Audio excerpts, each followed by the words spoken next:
বিসমিল্লাহির রহমানির রহিম। মাননীয় স্পিকার, মাননীয় সকল সংসদ সদস্যবৃন্দ, আসসালামু আলাইকুম।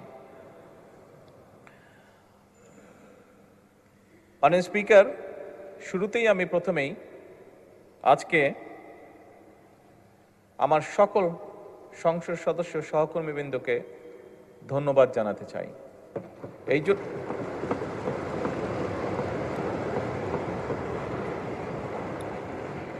আমি এই জন্য ধন্যবাদ জানাতে চাই মাননীয় স্পিকার যে আমরা 18ই ফেব্রুয়ারি থেকে যখন এই সংসদ শুরু করলাম আমরা, তারপর থেকে বিভিন্ন চড়াই উতরাই পেরিয়ে আমরা আজকে এখানে এসেছি। আমরা উভয় পক্ষ এবং আমাদের মধ্যে বিভিন্ন বিষয়ে আলোচনা হয়েছে, আমাদের মধ্যে বিভিন্ন বিষয়ে ঐক্যমত হয়েছি, আমাদের মধ্যে বিভিন্ন বিষয়ে দ্বিমত হয়েছে। কিন্তু তারপরেও আমি মনে করি, দৃঢ়ভাবে আমি আজকে এখানে দাঁড়িয়ে বিশ্বাস করি যে আমরা মনে হয় দেশের মানুষের সামনে একটি আশা তুলে ধরতে পেরেছি।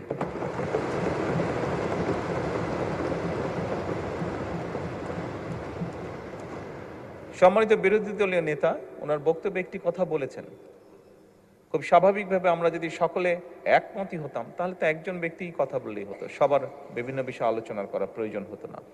আমরা বিভিন্ন বিষয়ে আলোচনা করেছি, আমরা মতামত এক্সচেঞ্জ করেছি, ওপিনিয়ন এক্সচেঞ্জ করেছি আমরা, কিন্তু তারপরেও আমার মনে হয় ধীরে ধীরে আমরা জাতির সামনে মনে হয় একটি আশার আলো তুলে ধরতে সক্ষম হয়েছে।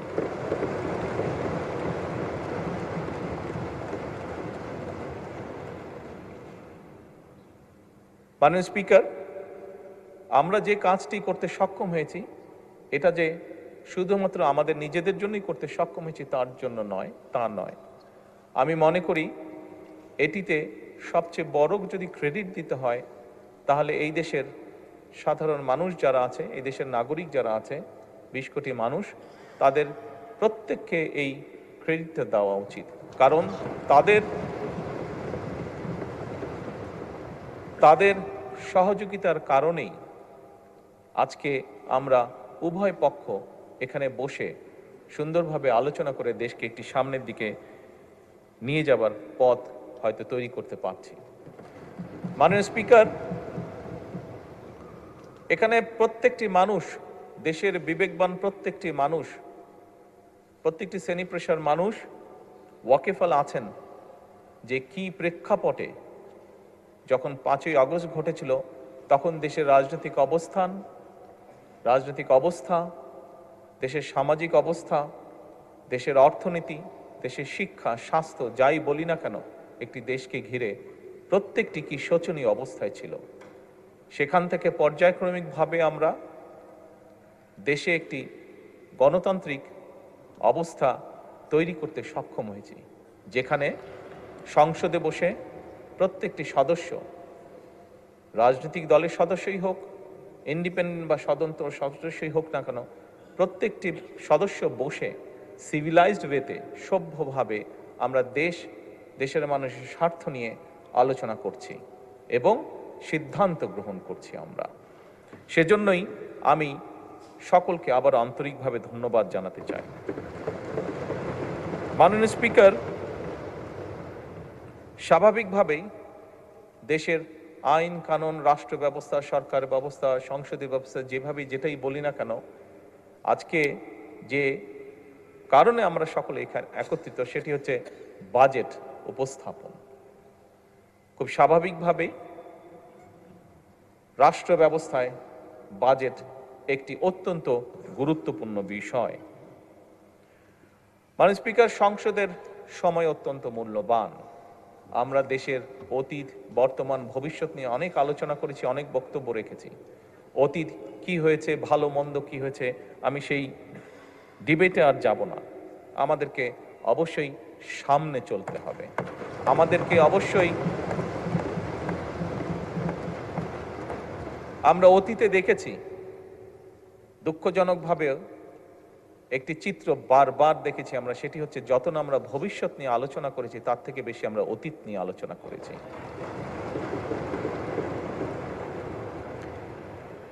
মাননীয় স্পিকার, আমি মনে করি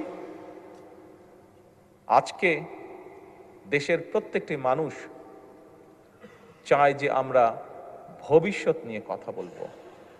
সেজন্যই মাননীয় স্পিকার, এই যে বাজেট সেশন, এই বাজেট সেশনকে বিশেষ করে যেহেতু আমি সরকারি দলের সদস্য, সেই জন্য আজকে আমরা যে বাজেট উপস্থাপন করছি, এই বাজেটকে আমি একটি নামকরণ দিতে চাই, সেটি হচ্ছে জীবন বান্ধব বাজেট।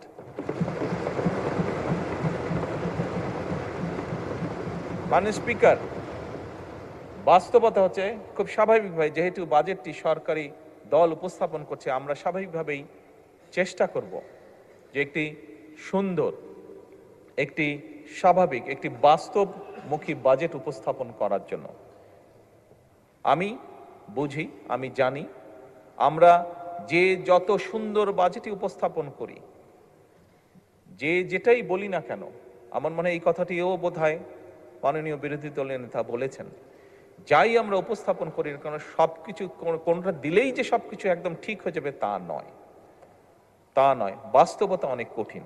তারপরেও বিভিন্ন বিষয় বিবেচনা করে মাননীয় স্পিকার, যে বাজেটটি আমরা এখানে উপস্থাপন করেছি সেটি অবশ্যই আমরা চেষ্টা করেছি আমাদের সর্বোচ্চ দিয়ে, আমাদের সর্বোচ্চ বুদ্ধি, বিবেক, জ্ঞান দিয়ে আমরা চেষ্টা করেছি এমন একটি বাজেট উপস্থাপন করতে, যেই বাজেটটি শ্রেণী পেশা, সমাজের সকল মানুষ কিছুটা হলেও স্বস্তির শ্বাস ফেলতে পারে।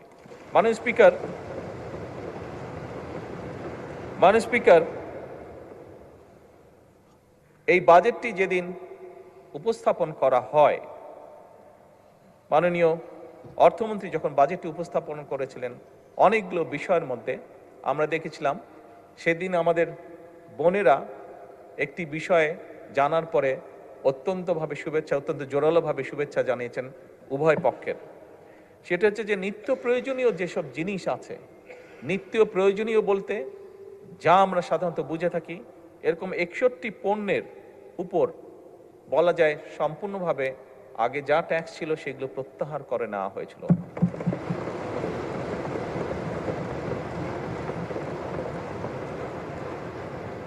মাননীয় স্পিকার,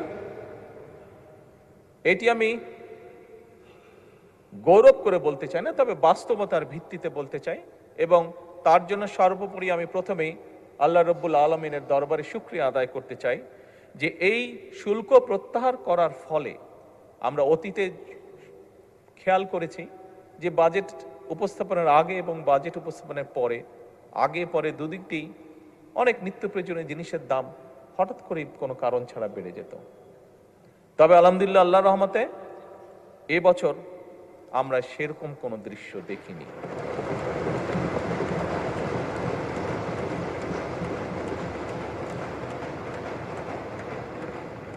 মাননীয় স্পিকার,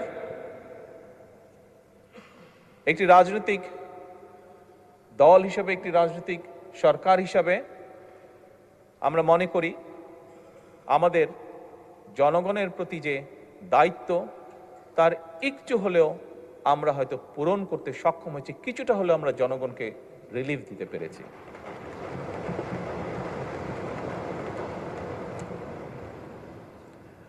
মাননীয় স্পিকার, আমাদের সকলের জানা আছে, গতকালকে এখানে বিরোধী দলের চিফ হুইপ ওনার বক্তব্যে উনি উল্লেখ করেছিলেন যে কোন প্রেক্ষাপটে এই সংসদ, এই সরকার গঠিত হয়েছে। মাননীয় স্পিকার, আমরা সরকার পরিচালনার দায়িত্ব যখন গ্রহণ করেছিলাম, আমরা একটি ভঙ্গুর অর্থনীতি পেয়েছিলাম। তার ভিতরে দুর্নীতি, লুটপাট, অব্যবস্থাপনা এবং স্বার্থ সংশ্লিষ্ট বা ভুল নীতির কারণে দেশের অর্থনৈতিক খাত বলা যায় সম্পূর্ণভাবে ধ্বংসস্তূপ হয়ে গিয়েছিল, ধ্বংসপ্রাপ্ত হয়ে গিয়েছিল। এর বাইরে তো যেই কথাটি মাননীয় বিরোধী দলের নেতাও বলেছেন হাজার হাজার কোটি টাকা পাচার হয়েছিল, জাতীয় আন্তর্জাতিকভাবেও যেটি স্বীকৃত। মাননীয় স্পিকার, দেশের উৎপাদন এবং বিনিয়োগ প্রায় স্থবির হয়ে পড়েছিল। ইনফ্লেশন বা মূল্যস্ফীতি কি অবস্থায় পৌঁছে গিয়েছিল আজ থেকে 2-2.5 বছর আগে, সেটি বোধহয় আমরা সকলেই হাড়ে হাড়ে টের পেয়েছিলাম। মাননীয় স্পিকার, পুঁজি বাজার অর্থনীতির সাথে সংশ্লিষ্ট একটি অত্যন্ত গুরুত্বপূর্ণ সেক্টর। এই সেক্টরে এমনও অবস্থা গিয়েছে সর্বস্ব হারিয়ে মানুষ আত্মহত্যাও করেছিল, অথচ কোটি সংখ্যক মানুষ কিভাবে অসহায় মানুষের অর্থকে আত্মসাৎ করেছিল। বৈদেশিক মুদ্রার রিজার্ভ হাজার কোটি টাকা পাচারের মাধ্যমে এবং অপচয়ের মাধ্যমে বৈদেশিক মুদ্রার রিজার্ভ কি ভয়াবহ অবস্থায় পৌঁছেছিল সেটি নিশ্চয়ই কারো অজানা নয়। মাননীয় স্পিকার, টাকার যে এক্সচেঞ্জ বা হার হ্রাস এটি 40% নেমে গিয়েছিল। এর বাইরে আমরা দেখেছি সেই সময়, যদি আমরা উল্লেখ করে থাকি, কম বেশি অনেকেই বলবেন, অনেকেরই ধারণা আছে, বেশ কিছু প্রজেক্ট যেটিকে বলা যায় ভ্যানিটি প্রজেক্ট, এই প্রজেক্টগুলো গ্রহণ করার মাধ্যমে অহেতুকভাবে দেশি বিদেশি ঋণ গ্রহণ করা হয়েছিল, যা এখন জাতির উপরে বোঝা হয়ে দাঁড়িয়েছে। এখান থেকে রেভিনিউ কালেক্ট হয় না, ফলে বাড়তি বাইরে থেকে টাকা দিয়ে এই বৈদেশিক ঋণগুলোকে শোধ করতে হচ্ছে, এবং শুধু অল্প সময় না, লম্বা একটি সময় ধরে আগামীতে হয়তো জাতিকে এই বোঝা টানতে হবে। মাননীয় স্পিকার, আমরা এই সংক্ষেপে যে সংকটের কথা আমি বললাম, এই সংকট আছে, আমরা সংকটকে অস্বীকার করতে চাই না, সংকটকে অস্বীকার করে আমরা থাকতেও পারবো না, এটি বোকামি হবে। তবে একই সাথে মাননীয় স্পিকার, সংকটকে আমরা অজুহাতও বানাতে চাই না, এবং সেজন্যই মাননীয় বিরোধী দলের নেতার সাথে আমি সম্পূর্ণভাবে একমত। আমরা জনগণকে সাথে নিয়ে রাজনৈতিক সদিচ্ছা এবং কার্যকর নীতির মাধ্যমেই আমরা যে সংকট, এই সংকটকে আমরা সফলভাবে মোকাবেলা করতে চাই। মাননীয় স্পিকার, মাননীয় স্পিকার, সরকারের যাত্রা শুরু হয়েছিল 18ই ফেব্রুয়ারি। যাত্রা শুরু করার সাথে সাথে, কাজ শুরু করার সাথে সাথেই আমাদেরকে রমজান যেরকম ম্যানেজ করতে সামাল দিতে হয়েছে, যাতে করে নিত্য প্রয়োজনীয় সকল কিছু মানুষের ক্রয় ক্ষমতার ভিতরে অন্তত থাকে যতটুকু সম্ভব। একই সাথে মাননীয় স্পিকার, এই ভঙ্গুর যে অর্থনীতির সংক্ষেপ চিত্র আমি তুলে ধরলাম, যার সম্পর্কে আমাদের প্রত্যেকের কম বেশি ধারণা আছে, এইটি সাথে নিয়ে আমাদেরকে হঠাৎ করে মধ্যপ্রাচ্যের সংকটকেও মোকাবেলা করতে হয়েছে, এবং আমরা দেখেছি কিছু মানুষ খুব কষ্টের শিকার যারা হয়েছেন। হঠাৎ করে তেলের যেই সমস্যাটা সারা বিশ্বে তৈরি হয়েছিল, এবং সেই তেলের যোগান দিতে গিয়ে আমাদের অর্থনীতির উপর একটি বিশাল চাপ তৈরি হয়েছিল, এবং এই বিশাল চাপটি যে তৈরি হয়েছিল মাননীয় স্পিকার, এটি নিশ্চয়ই আমরা পত্রপত্রিকা বা সোশ্যাল মিডিয়ার মাধ্যমে দেখেছি, সাধারণ মানুষই সেটি বুঝেছেন। সেটি বোঝার জন্য কোনো বড় অর্থনীতিবিদ হওয়ার প্রয়োজন নেই। মাননীয় স্পিকার, এরকম একটি পরিস্থিতির ভিতর দিয়েই আমাদেরকে আজকের এই বাজেটকে প্রণয়ন করতে হচ্ছে, এই বাজেটকে উপস্থাপন করতে, এই বাজেটকে তৈরি করতে হয়েছে। মাননীয় স্পিকার, বিভিন্ন অর্থনৈতিক সংকট, দুর্নীতি, পাচার সবকিছুকে সামনে রেখেই এই বাজেট আমাদেরকে প্রণয়ন করতে হয়েছে।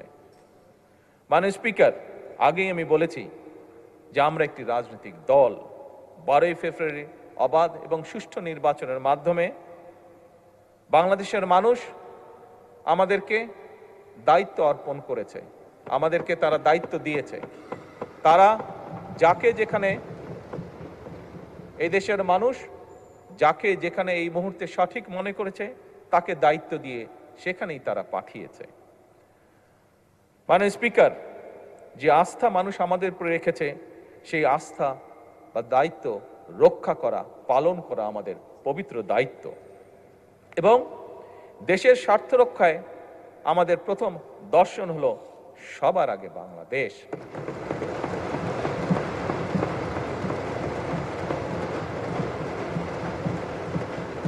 মাননীয় স্পিকার, দেশের স্বার্থ রক্ষায় যেমন আমাদের দর্শন সবার আগে বাংলাদেশ, দেশের জনগণের স্বার্থ রক্ষায় আমাদের দর্শন হলো সবার জন্য বাংলাদেশ। এবং এই দর্শনের ভিত্তিতেই মাননীয় স্পিকার আমরা একটি গণতান্ত্রিক, মানবিক এবং কল্যাণমূলক রাষ্ট্র গঠনের লক্ষ্য নিয়ে 2026 এবং 27-এর অর্থ বছরের বাজেট প্রণয়ন করছি। মাননীয় স্পিকার, স্বাভাবিক জনসংখ্যা বাড়ছে, অর্থনীতি বাড়ছে, মানুষের সকল অবস্থার সিচুয়েশনের পরিবর্তন ঘটছে এবং স্বাভাবিকভাবেই প্রয়োজনীয়তা অনুযায়ী, বাস্তব প্রয়োজনীয়তা অনুযায়ী বাজেট বড়ই দিতে হয়েছে। বাজেট বড়ই হয়, পৃথিবীর সব দেশেই তাই হয়ে থাকে, বাংলাদেশের ব্যতিক্রম নয়। মাননীয় স্পিকার, আমরা যে বাজেট সেশনে আলোচনা করছি এই আলোচনায় অনেক সদস্য হতেই পারে, হওয়াটাই স্বাভাবিক, যেটা আমরা বলেছি, আমি একমত, বিরোধী দলের নেতার সাথে বিভিন্ন জনের বিভিন্ন মতামত থাকতেই পারে। অনেকে এই বাজেটের আকার নিয়ে বলেছেন আকার হয়তো বড় হয়েছে, প্রশ্ন তুলেছেন বা তাদের কনসার্ন এক্সপ্রেস করেছেন। মাননীয় স্পিকার, মানুষের স্বপ্ন বা অধিকারের পরিধি কিন্তু এই সংখ্যার চেয়ে অনেক অনেক বড়। এবারে বাজেটে মাননীয় স্পিকার শুধু বার্ষিক, এবার যে বাজেট, এই বাজেটটি শুধু বার্ষিক আয় ব্যয়ের হিসাব নয় মাননীয় স্পিকার, বরং বাজেট বাংলাদেশের অর্থনীতিকে একটা নতুন ভিত্তির উপরে আমরা দাঁড় করাতে চাই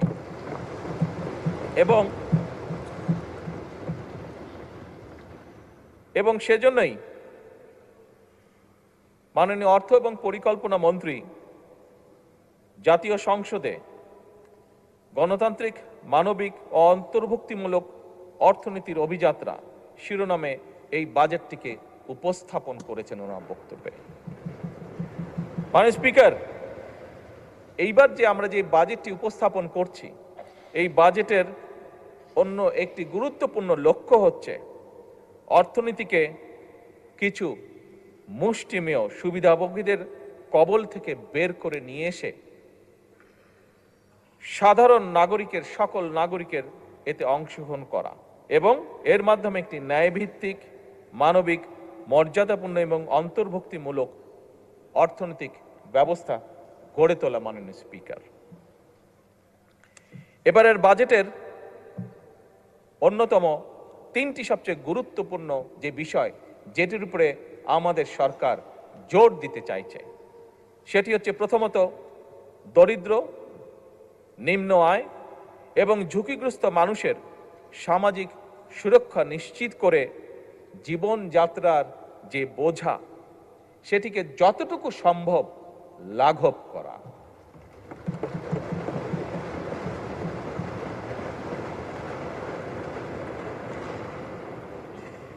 মাননীয় স্পিকার, মাননীয় বিরোধী দলের নেতা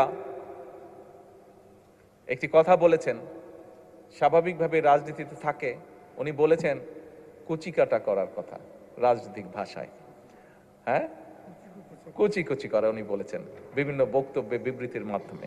মাননীয় স্পিকার, হয়তো রাজনীতির একটি অংশ এটি, তবে মাননীয় স্পিকার, আমরা দেখেছি স্বৈরাচারের সময়, আমরা দেখেছি এই বাংলাদেশের অর্থনীতিকে কিভাবে কুচি কুচি করা হয়েছে বিভিন্ন ব্যক্তির স্বার্থে, বিভিন্ন ব্যক্তি, বিভিন্ন হাউজের স্বার্থে এই অর্থনীতিকে কিভাবে কুচি কুচি করে করা হয়েছে।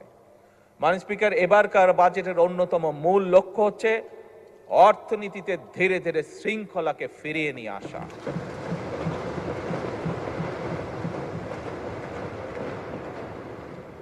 মাননীয় স্পিকার, অন্যতম তৃতীয় যে মূল লক্ষ্য এই বাজেটের, সেই লক্ষ্যটি হচ্ছে যা, মাননীয় স্পিকার, আপনি জানেন গত সপ্তাহে আমি 2টি দেশ সফর করে এসেছি, একটি মালয়েশিয়া এবং একটি চীন।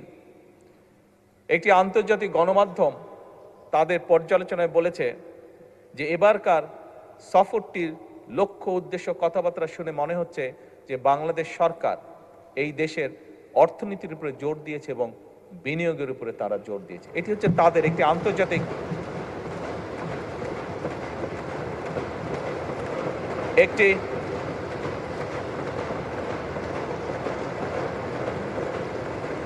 একটি আন্তর্জাতিক গণমাধ্যমের অ্যানালাইসিস। মাননীয় স্পিকার, ওনারা সঠিক বলেছেন, আমাদের তৃতীয় এবং সবচেয়ে গুরুত্বপূর্ণ যে লক্ষ্য এই বাজেটে, সেটি হচ্ছে বিনিয়োগ, উৎপাদন এবং কর্মসংস্থানের যে চাকা, সেটিকে সচল এবং শুধু সচলই নয়, সেটিকে বেগবান করা।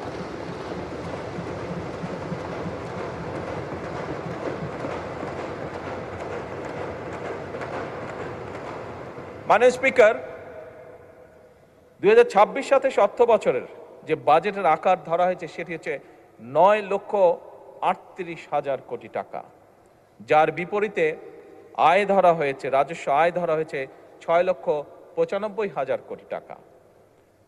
মাননীয় স্পিকার, দেশের বর্তমান বাস্তবতা হলো আমাদের সম্পদের সীমাবদ্ধতা রয়েছে, আমরা যত বড় বড় যাই কথা বলি না কেন। সুতরাং আমরা যদি অর্থনৈতিক যে চাকা সেটিকে যদি বেগবান রাখতে হয়, তাহলে অবশ্যই মাননীয় স্পিকার আমাদের বিনিয়োগ এবং বিনিয়োগ প্রয়োজন। এবং এই জন্যই আমরা বিনিয়োগ নির্ভর অর্থনীতি গড়ার কাজ আমরা হাতে নিয়েছি, আমরা উদ্যোগ গ্রহণ করেছি, ইনভেস্টমেন্ট। এবং এই উদ্দেশ্যে মাননীয় স্পিকার, আমরা বাজেটে উন্নয়ন ব্যয়ের অংশ সামনের অর্থ বছরের জন্য 50%-রও বেশি বৃদ্ধি করে 3,16,000 কোটি টাকায় উন্নীত করেছি। মাননীয় স্পিকার,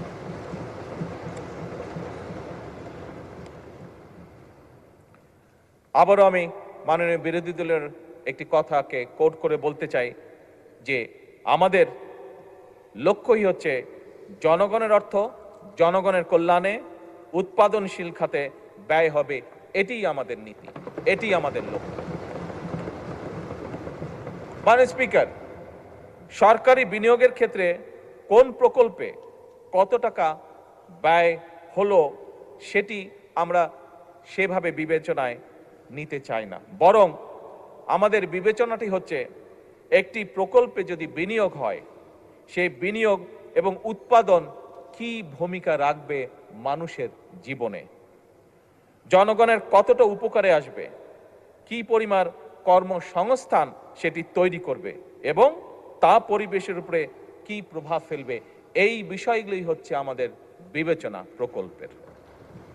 আমাদের অর্থনৈতিক কৌশল 3টি ধাপে আমরা বাস্তবায়ন করতে চাই। মাননীয় স্পিকার, প্রথমটি হচ্ছে পুনরুদ্ধার, উত্তরণ ও পুনর্গঠন। প্রথম ধাপে মাননীয় স্পিকার, অর্থনীতির যে অবনতি, যে ডিক্লাইন যেভাবে করছে, এটিকে ধরে রাখা, ধরে উপরের দিকে নিয়ে আসা, অর্থাৎ এটিকে রোধ করা, মূল্যস্ফীতিকে নিয়ন্ত্রণ করা, বৈদেশিক মুদ্রা ব্যবস্থাপনাকে শক্তিশালী করা, জ্বালানি ও খাদ্য নিরাপত্তা নিশ্চিত করা এবং একটি রাজনৈতিক সরকার হিসাবে একটি মূল যেটি লক্ষ্য হচ্ছে প্রান্তিক জনগোষ্ঠীর সুরক্ষা বৃদ্ধি করা। অর্থাৎ যারা আমাদেরকে ভোট দিয়ে এখানে পাঠিয়েছে তাদের জন্য কাজ করার জন্য তাদের সুরক্ষা বৃদ্ধি করা। মাননীয় স্পিকার, দ্বিতীয় ধাপে আমরা চাই রাজস্ব সংস্কার, ব্যাংকিং খাতের পুনর্গঠন, বিনিয়োগ পরিবেশের উন্নয়ন, রফতানি বহুমুখীকরণ এবং অবশ্যই কর্মসংস্থান সম্প্রসারণ করা। তৃতীয় ধাপে মাননীয় স্পিকার, উৎপাদনশীল, উদ্ভাবন নির্ভর, প্রতিযোগিতা এবং অন্তর্ভুক্তিমূলক অর্থনীতির ভিতকে সুদৃঢ় করা। মাননীয় স্পিকার, আমরা বিশ্বাস করি শুধু জিডিপি প্রবৃদ্ধির হার বাড়লেই প্রকৃত উন্নয়ন হয় না। উন্নয়ন তখনই হয়, একজন মানুষ হিসেবে, একজন রাজনীতিবিদ হিসেবে আমি উন্নয়নকে তখনই বুঝি যখন সাধারণ মানুষের ঘরে স্বস্তি আসে, যখন জনগোষ্ঠীর, বিশেষ করে দরিদ্র জনগোষ্ঠীর সামাজিক সুরক্ষা নিশ্চিত হয়, যখন তরুণরা তাদের যোগ্যতা অনুযায়ী কর্মে নিযুক্ত হয়, যখন কৃষক ভাইটি তার পরিশ্রমের ন্যায্য মূল্য পায়, অর্থাৎ তার যে প্রোডাক্ট সেটির ন্যায্য মূল্য পায়, যখন উদ্যোক্তারা, যেটি মাননীয় বিরোধী দলের নেতাও তার বক্তব্যে কিছুটা উল্লেখ করেছেন, যখন কোন ইনভেস্টর বা উদ্যোক্তা কোন রকম হয়রানি ছাড়া ব্যবসা শুরু করতে পারেন, ব্যবসা করতে পারেন এবং পরিচালনা করতে পারেন, এবং আমানতকারী তার অর্থ ফেরত পাওয়ার নিশ্চয়তা পান, এবং রাষ্ট্রীয় প্রতিষ্ঠানগুলো জনগণের কাছে স্বচ্ছ এবং দায়বদ্ধ থাকে। মাননীয় স্পিকার, আমি এটাকেই মনে করি অর্থবহ উন্নয়ন। আমাদের এবারের বাজেটে সেই মানবিক এবং গণতান্ত্রিক অর্থনীতির ভিত্তি নির্মাণের রূপকল্প।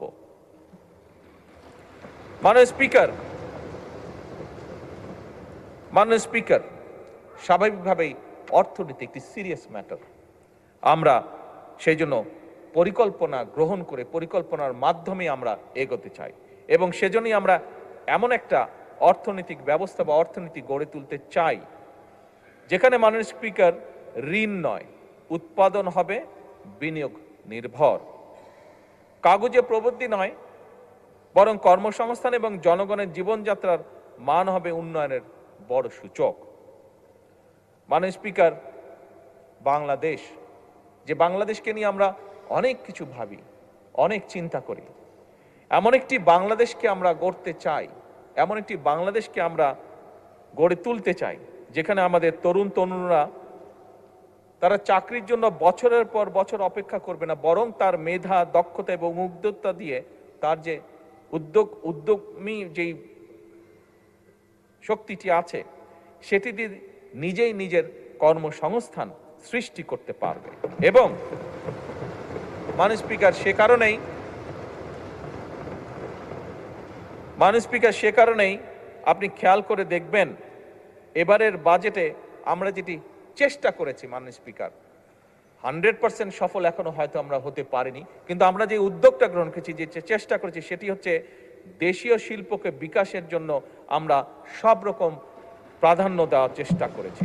এবং একই সাথে মাননীয় স্পিকার, নতুন কর্মসংস্থান যেখানে যে সেক্টরে সৃষ্টি হতে পারে সেটির পথ আমরা সুগম করার চেষ্টা করেছি। মাননীয় স্পিকার, আমাদের লক্ষ্য, আগেও বলেছি মাননীয় স্পিকার, আমাদের লক্ষ্য হচ্ছে একটা বাংলাদেশ তৈরি করে যেটা হবে উৎপাদনমুখী দেশ, রফতানিমুখী এবং উদ্ভাবন নির্ভর অর্থনীতি তৈরি করা আমাদের।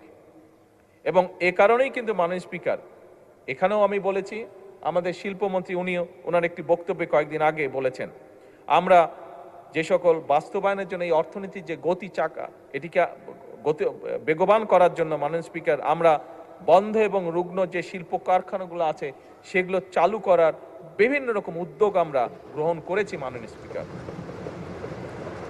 নতুন শিল্প স্থাপনে সহায়তা প্রদানের আমরা চেষ্টা করছি, দেশীয় এবং বিদেশি বিনিয়োগকে আকৃষ্ট করা, এবং একই সাথে মাননীয় স্পিকার, শিল্প অঞ্চল ভিত্তিক কর্মসংস্থান নতুন সুযোগ যাতে সৃষ্টি করতে পারে সেটাও আমরা চেষ্টা করছি। মাননীয় স্পিকার, একটু আগে বিরোধী দলের নেতা উল্লেখ করেছেন, আপনি উল্লেখ করেছেন, এবং আমাদের এখানে সংসদ সদস্য আছেন জনাব পার্থ, উনিও ওনার বক্তব্যে বলেছেন ওনাদের এলাকার কথা, আপনারা তিনজনই বলেছেন ভোলার কথা।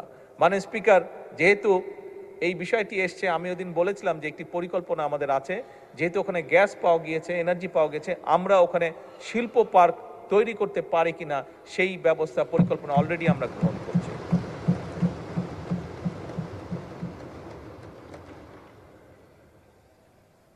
মাননীয় স্পিকার, একজন উদ্যোক্তা যেন সহজে তার ব্যবসা শুরু করতে পারেন এবং বাণিজ্যের প্রসার ঘটাতে পারেন, সেজন্য যে সকল আইন কানুন আছে বর্তমানে এই বাজেটের মাধ্যমে আমরা সেই আইন কানুনগুলোকে সহজ করে সে যাতে সহজে লোন বা ফান্ডিং পেতে পারে সেটাকেও উদ্যোগ গ্রহণ করা হয়েছে।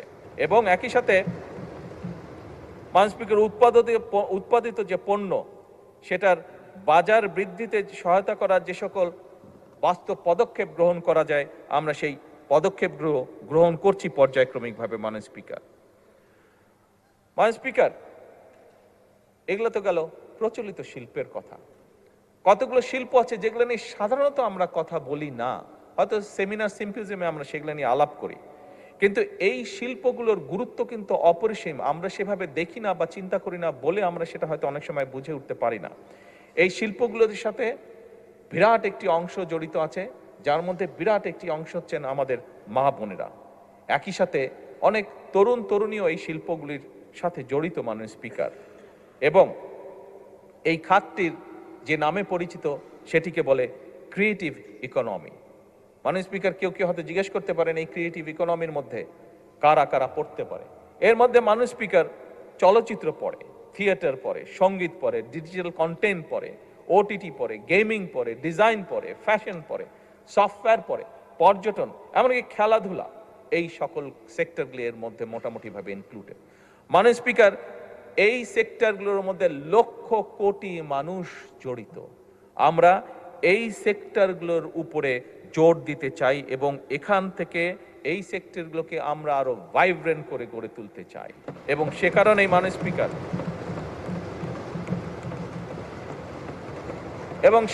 মাননীয় স্পিকার, এই খাতগুলোকে আমরা অর্থনীতির মূল ও স্রোতধারায় নিয়ে আসার উদ্যোগ গ্রহণ করেছি, সিদ্ধান্ত গ্রহণ করেছি মাননীয় স্পিকার। যা আমরা বিশ্বাস করি দেশের শুধু ভিতরের অর্থনীতি নয়, যা আমাদেরকে বৈদেশিক মুদ্রা অর্জনে সহযোগিতা করবে, যা আমাদেরকে অনেক ডাইরেক্ট এবং ইনডাইরেক্ট কর্মসংস্থানের সুযোগ সৃষ্টি করবে। মাননীয় স্পিকার, সরকার একদিকে পেশাদার খেলোয়াড় তৈরি করতে চায়। আমাদের গ্যালারিতে আজকে অনেক তরুণ তরুণীরা আছে, এদের মধ্যে অনেকেই আছে যারা বাই বন্ড, যারা বিভিন্ন, তাদেরকে যদি একটু সুযোগ দেওয়া হয় বাই বন্ড তারা ভালো খেলোয়াড় হতে পারবে। মাননীয় স্পিকার, আপনি নিজেও আপনার জীবনে একজন ভালো ফুটবল প্লেয়ার ছিলেন। মাননীয়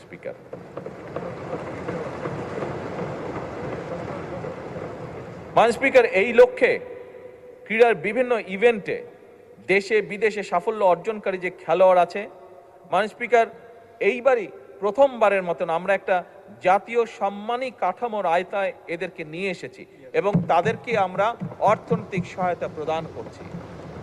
আমাদের দেশে খুব স্বাভাবিকভাবে মাননীয় স্পিকার একটি সামাজিক একটি পারসেপশন রয়ে গিয়েছে আমাদের মধ্যে যে খেলাধুলা করলে, যদি বেশি খেলাধুলা কেউ করে তাহলে জীবনে সে বড় কিছু হতে পারবে না।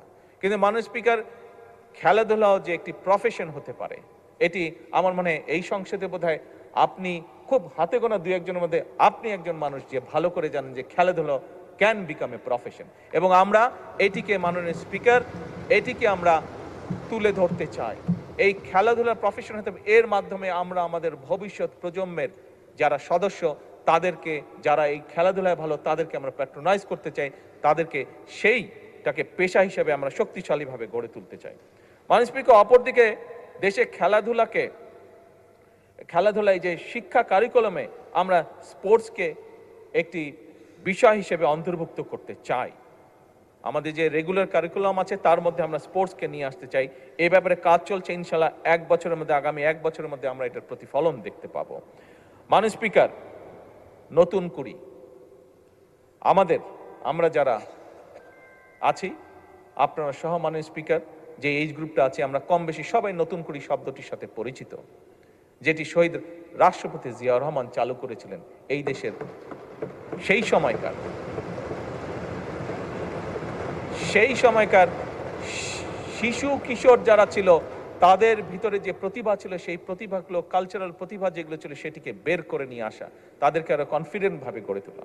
মাননীয় স্পিকার, সেই নতুন কুড়িরই চালু হয়েছে এবং নতুন কুড়ির আরেকটি নতুন ভার্সনও আমরা চালু করেছি, সেটি হচ্ছে স্পোর্টস। মাননীয় স্পিকার, আমরা নতুন কুড়িতে যেরকম আমাদের আগামী প্রজন্মরা, ভবিষ্যৎ প্রজন্মরা তাদের কোয়ালিটিসগুলোকে বের করে নিয়ে আসবে, ঠিক খেলাধুলার ক্ষেত্রে আমরা নতুন কুড়ি চালু করেছি।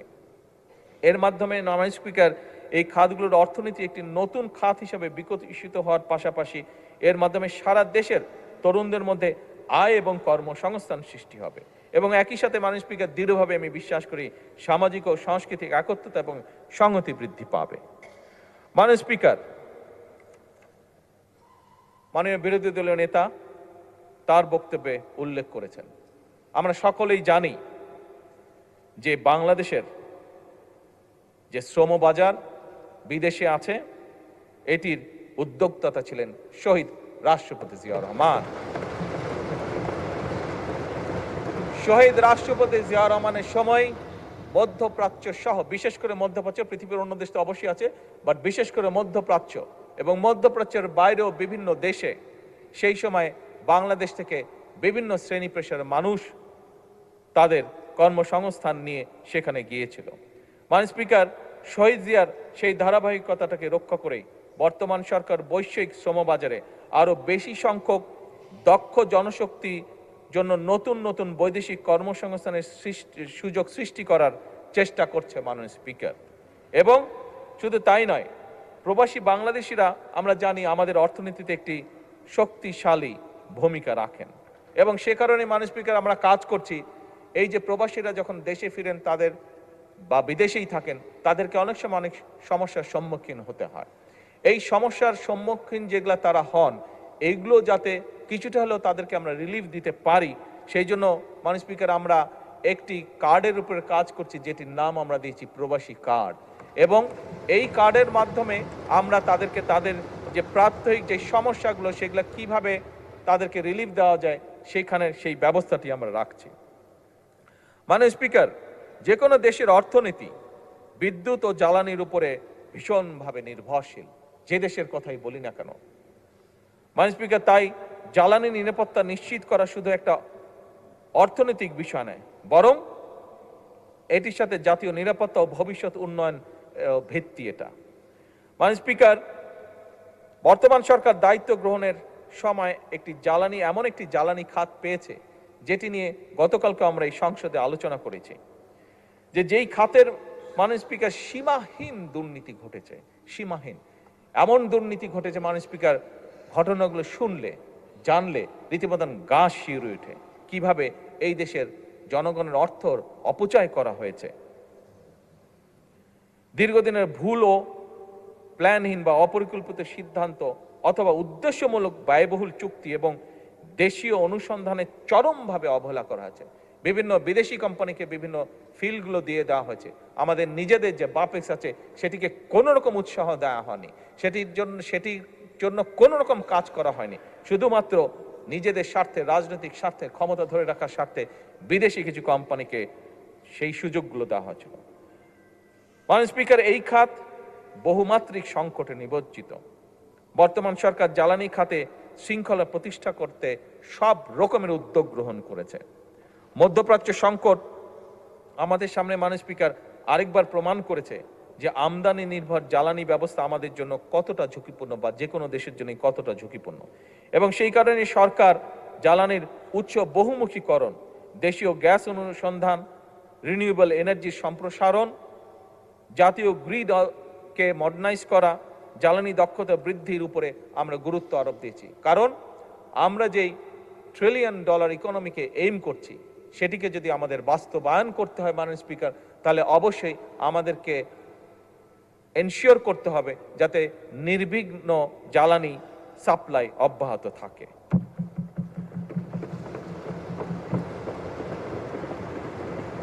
মাননীয় স্পিকার, বাংলাদেশ একসময় বাংলাদেশের অর্থনীতি বলতে প্রথমেই যেই চিত্রটি বা যেই সেক্টরটি আমাদের সামনে উঠে আসতো সেটি হচ্ছে কৃষি। এই অর্থনীতিকে, কৃষি নির্ভর যে অর্থনীতি আমাদের, এটিকে চাঙ্গা রাখার এছাড়া আমাদের কোনো বিকল্প আমাদের সামনে নেই। এবং সেজন্যই মাননীয় স্পিকার, কৃষি এবং কৃষককে বাঁচানোর জন্য এই সরকার যতটুকু যা করা প্রয়োজন একটি সরকারের পক্ষে আমরা আমাদের অবস্থান থেকে চেষ্টা করছি প্রত্যেকটি ব্যবস্থা গ্রহণ করার জন্য। এবং সে কারণেই মাননীয় স্পিকার সে কারণেই নিশ্চয়ই এখানে আপনি সহ সকল সংসদ সদস্যের মনে আছে নির্বাচনের সময় আমরা এই দেশের কৃষক ভাইদের কাছে একটি ওয়াদা করেছিলাম যে আমরা যদি সরকার গঠনে সক্ষম হই তাহলে সেই সময় 10,000 টাকা পর্যন্ত কৃষি ঋণ যাদের ছিল সুদ সহ সেই ঋণ আমরা মওকুফ করব। মাননীয় স্পিকার, আল্লাহ রাব্বুল আলামিনের কাছে অশেষ কৃতজ্ঞতা প্রকাশ করি। আল্লাহ রাব্বুল আলামিন আমাদেরকে সেই সুযোগটা দিয়েছেন এবং সরকার গঠন করার প্রথম সপ্তাহে প্রথম ক্যাবিনেট মিটিংয়েই আমরা সিদ্ধান্ত গ্রহণ করে 10,000 টাকা পর্যন্ত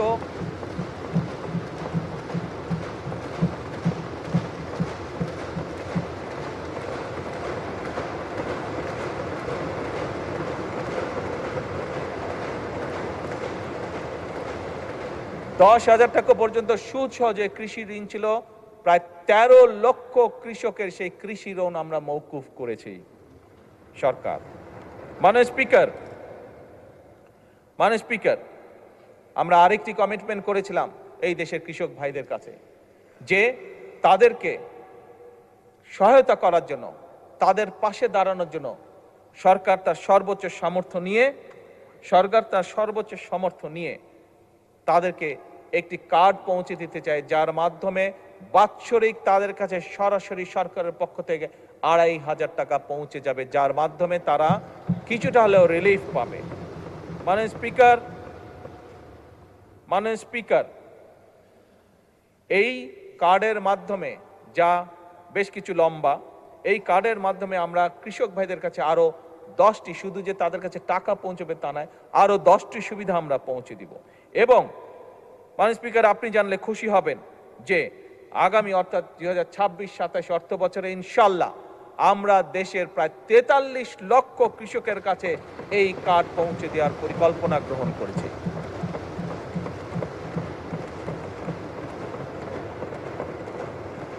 মাননীয় স্পিকার, কৃষির ব্যাপারে সংক্ষেপে আপনার সামনে তুলে ধরলাম, এই সংসদের সামনে তুলে ধরলাম। কৃষির সাথে আরেকটি বিষয় ওতপ্রোতভাবে জড়িত। শুধু কৃষি বা কেন বলি, আমাদের সকালে ঘুম থেকে উঠে রাতে ঘুমানো যাওয়া পর্যন্ত যেই বিষয়টি একটি জড়িত, সেটি হচ্ছে দেশের পানি। মাননীয় স্পিকার, দেশে দীর্ঘদিন ধরে নদী খনন, পানি সংরক্ষণ, বন্যা নিয়ন্ত্রণ, নদী ভাঙন প্রতিরোধ, আন্তঃনদী ব্যবস্থায় সমন্বিত পরিকল্পনা একটি অভাব ছিল বা আছে, আমি বলবো এখনো বিদ্যমান আছে।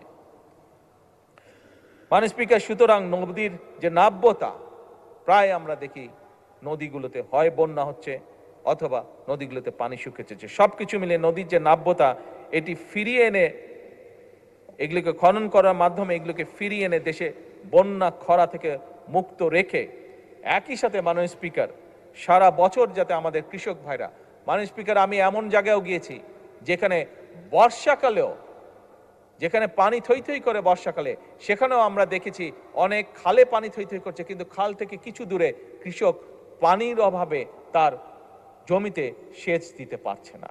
সেজন্যই মাননীয় স্পিকার, সারা বছর যাতে কৃষক সেচ সুবিধা নিশ্চিত রাখতে পারে, তার জন্য বর্তমান সরকার পুনরায় যেখানে সম্ভব নদীগুলো, যে সকল নদী পসিবল সেই নদীগুলো এবং খালগুলোকে খনন এবং পুনর্খননের কাজ এরই ভিতরে শুরু করেছে।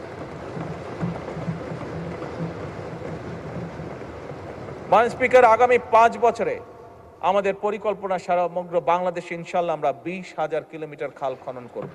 এবং মাননীয় স্পিকার, এরই মধ্যে 20,000-এর মধ্যে গত 3 মাসে আমরা প্রায় 900 কিলোমিটার খাল পুনর্খনন এবং খনন করেছি। কিছু কিছু ক্ষেত্রে মাননীয় স্পিকার আমরা কমপ্লেন পেয়েছি, সেগুলোকে আমরা দেখছি, দরকার হলে সেগুলো আবার আমরা হাতে নিব সেই কাজগুলো। মাননীয় স্পিকার, আমাদের সংসদ সদস্যরা, বিশেষ করে দেশের উত্তরাঞ্চল থেকে যে সকল সংসদ সদস্য নির্বাচিত হয়েছেন, সেটি রাজশাহী হোক, বরাবরই কৃষি বা কৃষি বান্ধব সরকার। বিএনপি সরকার যখনই সুযোগ পেয়েছে দেশ পরিচালনার, সকল সময় নিশ্চিত করার চেষ্টা করেছে যে আমরা দেশের মানুষের পানি যাতে নিশ্চিত রাখতে পারি, পানির প্রবাহ। এবং সে কারণে মাননীয় স্পিকার, বর্তমান সরকার পদ্মা ব্যারেজ নির্মাণের উদ্যোগ গ্রহণ করেছে, যা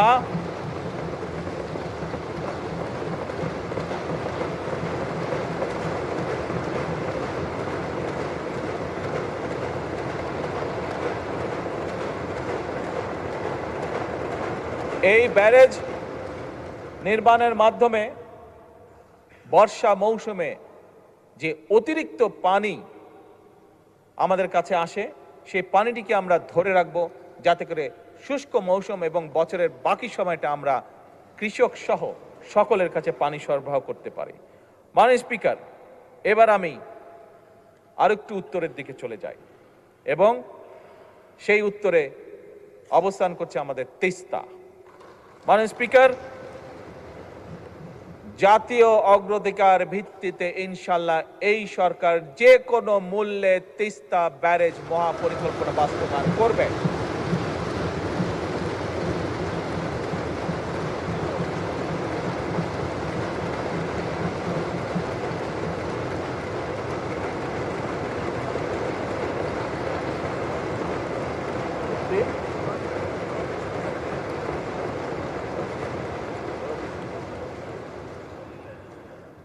মাননীয় স্পিকার, একটি দেশের জন্য শিক্ষিত, দক্ষ এবং নৈতিক মূল্যবোধ সম্পন্ন মানুষ হচ্ছে সবচেয়ে বড় সম্পদ একটি দেশের জন্য।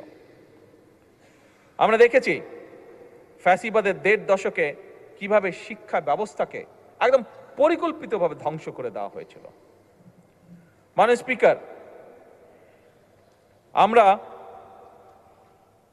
এডুকেশন ফার্স্ট, মাননীয় স্পিকার আপনি জানেন ভালো করে, কয়েকদিন আগে আমি যখন মালয়েশিয়া ট্যুরে গিয়েছিলাম, এয়ারপোর্ট থেকে যখন আমরা শহরে যাচ্ছি, আমাদেরকে যখন নিয়ে যাচ্ছে, তখন এয়ারপোর্ট থেকে বেরোতেই বিশাল বড় এক সাইনবোর্ড, সেই সাইনবোর্ডের মধ্যে লেখা ছিল এডুকেশন ফার্স্ট। মাননীয় স্পিকার, এই নীতিতে তারা বিশ্বাস করে, বোঝা গেল তাদের যে পরিবর্তন, সেই পরিবর্তন এ কারণেই, কারণ তারা বিশ্বাস করে এডুকেশন ফার্স্ট। মাননীয় স্পিকার, আমি এবং আমরা সমগ্র জাতি আমরা বিশ্বাস করতে চাই এডুকেশন ফার্স্ট নীতি বাস্তবায়নে।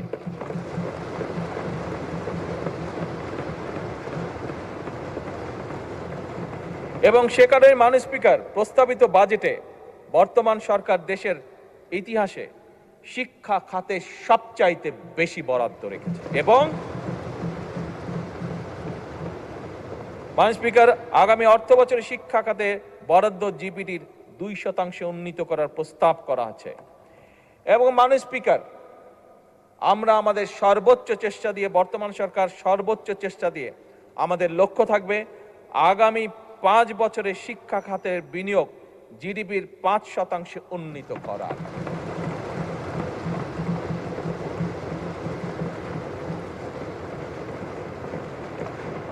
মাননীয় স্পিকার, আপনি আপনার পরিবার, আপনার সমাজ ব্যবস্থা, আমরা আমাদের পরিবার সমাজ ব্যবস্থায় প্রায় দেখি আমাদের আত্মীয় স্বজন পরিবারের অনেক ইয়াং সদস্য সার্টিফিকেট নিয়ে এসেছে, কিন্তু এই সার্টিফিকেট নিয়ে মাসের পর মাস, বছরের পর বছর সে কর্মসংস্থানের জন্য ঘুরে বেড়াচ্ছে, কিন্তু বেচারা একটি কর্মসংস্থানের ব্যবস্থা করতে পারছে না। মাননীয় স্পিকার, আমরা এই সার্টিফিকেট সিস্টেম, হ্যাঁ সার্টিফিকেট অবশ্যই থাকবে, কিন্তু এই সার্টিফিকেটে নির্ভর যে শিক্ষা সিস্টেম, এটির আমরা পরিবর্তন করতে চাই মাননীয় স্পিকার। এবং এই পরিবর্তনের মাধ্যমে মাননীয় স্পিকার, আমরা কারিগরি শিক্ষার মাধ্যমে একটি কর্মমুখী শিক্ষা ব্যবস্থা গড়ে তুলতে চাই, যেখানে একজন তরুণ, একজন যুবক শুধু সার্টিফিকেটের উপরে নির্ভরশীল থাকবে না, বরং তার এমন কোয়ালিটি থাকবে যেটার মাধ্যমে সে নিজে কনফিডেন্ট থাকবে যে শুধু সার্টিফিকেট আছে এটাই তার ভরসা হবে না, তার নিজের যোগ্যতা, তার নিজের কোয়ালিফিকেশনের উপরে তার নির্ভরতা থাকবে, তার আত্মবিশ্বাস থাকবে এবং সে নিজের পায়ে জীবনে উঠে দাঁড়াতে পারবে। এবং সে কারণে মাননীয় স্পিকার, আমরা ক্লাস 6 থেকে পর্যায়ক্রমিকভাবে কারিগরি শিক্ষা, বাংলা এবং ইংরেজির পাশাপাশি তৃতীয় ভাষা শিক্ষা আমরা ইন্ট্রোডিউস করতে চাই। মাননীয় স্পিকার, আমার চায়না সফরে আমি সেই দেশের সরকারকে বলেছি যে আমরা চাই, কারণ স্বাভাবিকভাবে তাদের অর্থনীতির পরিধি বাড়ছে এবং তাদের প্রয়োজন হচ্ছে, এখন তাদের দেশে অনেকগুলো বিজনেস সাবজেক্ট আছে যেখানে তাদের মানুষেরা আজ কাজ করে না, কারণ তাদের লাইফ স্ট্যান্ডার্ড বেড়ে গিয়েছে। তাদের বিদেশ থেকে আস্তে আস্তে এমন পরিস্থিতি আছে যে মধ্যপ্রাচ্যের মতন তারাও বিদেশ থেকে মানুষ নিতে চাইছে, যে সেই কাজগুলো তারা করবে। এবং মাননীয় স্পিকার, আমি যখন তাদেরকে, এ কারণেই তাদেরকে যখন বলেছি যে আমরা চাই আমাদের ছেলে মেয়েদেরকে ম্যান্ডারিন ল্যাঙ্গুয়েজ শেখাতে, তারা অত্যন্ত খুশি হয়েছে এবং তারা বলেছে তারা তাদের ল্যাঙ্গুয়েজ তারা এখানে শিখাবে। মাননীয় স্পিকার, আমি যা দেখে এসেছি, আমার সফরে আমি যা দেখে এসেছি, যে আমরা যদি আমাদের সন্তানদেরকে তৃতীয় ভাষা হিসেবে কয়েকটি ভাষার মধ্যে যদি, যেহেতু আসলে আমি মাত্র চায়না থেকে এসেছি সেই জন্যই ম্যান্ডারিনের কথাটি বলেছি, এই ভাষা আমরা শিখাতে পারি, আমি ব্যক্তিগতভাবে দৃঢ়ভাবে বিশ্বাস করি আমাদের প্রজন্মের বহু মানুষ। মাননীয় স্পিকার, বাজেট বক্তব্যে আমার বক্তব্য শুরু করার আগেই বলেছি, আমাদের বাজেটের মূল লক্ষ্যই হচ্ছে, আমরা যেহেতু রাজনীতি করি, আমরা যেহেতু রাজনৈতিক দল, আমাদের মূল লক্ষ্যই হচ্ছে যতটুকু সম্ভব দেশের মানুষকে রিলিফ দেওয়া, শ্রেণী বর্ণ নির্বিশেষে সকলকে, এবং সেটির প্রতিফলন মাননীয় স্পিকার আপনি চিকিৎসা খাতে দেখলেন। মাননীয় স্পিকার, চিকিৎসা যে ব্যয়, এই ব্যয়টি কমানোর পাশাপাশি আরেকটি বিষয় আমরা জোর দিয়েছি। এখানে মাননীয় বিরোধী দলের নেতা আছেন, ওনার সাথে আমার প্রথম লন্ডনে দেখা হয়েছিল আজকে থেকে প্রায় 5 বছর আগে।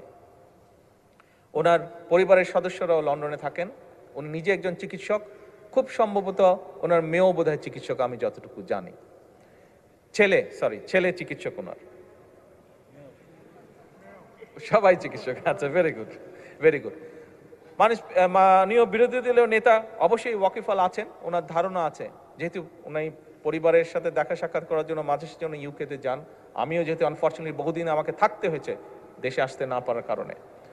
মাননীয় স্পিকার, ইউকের মতন দেশও একটি রিচ কান্ট্রিও দেশের মানুষের স্বাস্থ্যসেবা নিশ্চিত করতে গিয়ে তারা রীতিমতন হিমশিম খাচ্ছে, এবং সে কারণেই তারা এখন একটি নতুন উদ্যোগ গ্রহণ করেছে, এবং সেটা শুধু ইউকেতেই নয়, অল ওভার ইউরোপে এই উদ্যোগটা তারা গ্রহণ করেছে। সেটা হচ্ছে প্রিভেনশন, অর্থাৎ সেটি এখন তারা ইউরোপিয়ান সরকারগুলো প্রিভেনশনের উপর জোর দিচ্ছে। অর্থাৎ একটি মানুষ, হিসাব করে দেখা গিয়েছে যে একটি মানুষ যদি অসুস্থ হয়, যেহেতু ওইসব দেশে সরকার সর্বোচ্চ সবকিছু বহন করে একটি মানুষকে চিকিৎসা দেওয়ার জন্য, সেজন্য তারা হিসাব করে দেখেছে যে একটা মানুষ যদি অসুস্থ হয়, তাকে চিকিৎসা দেওয়া, তার পিছিয়ে নার্স, ডাক্তার, হসপিটালের বেড সবকিছু মিলে যে খরচ হয়, কিন্তু তাকে যদি প্রথমেই অ্যাওয়্যার করা যায় যে তুমি এই কাজগুলো থেকে যদি বিরত থাকো, তাহলে তুমি এইভাবে অসুস্থ থেকে দূরে থাকবে, অসুস্থ হওয়া থেকে বিরত থাকবে, দেখা গেছে হিসাব করে তাতে খরচ কম হয়।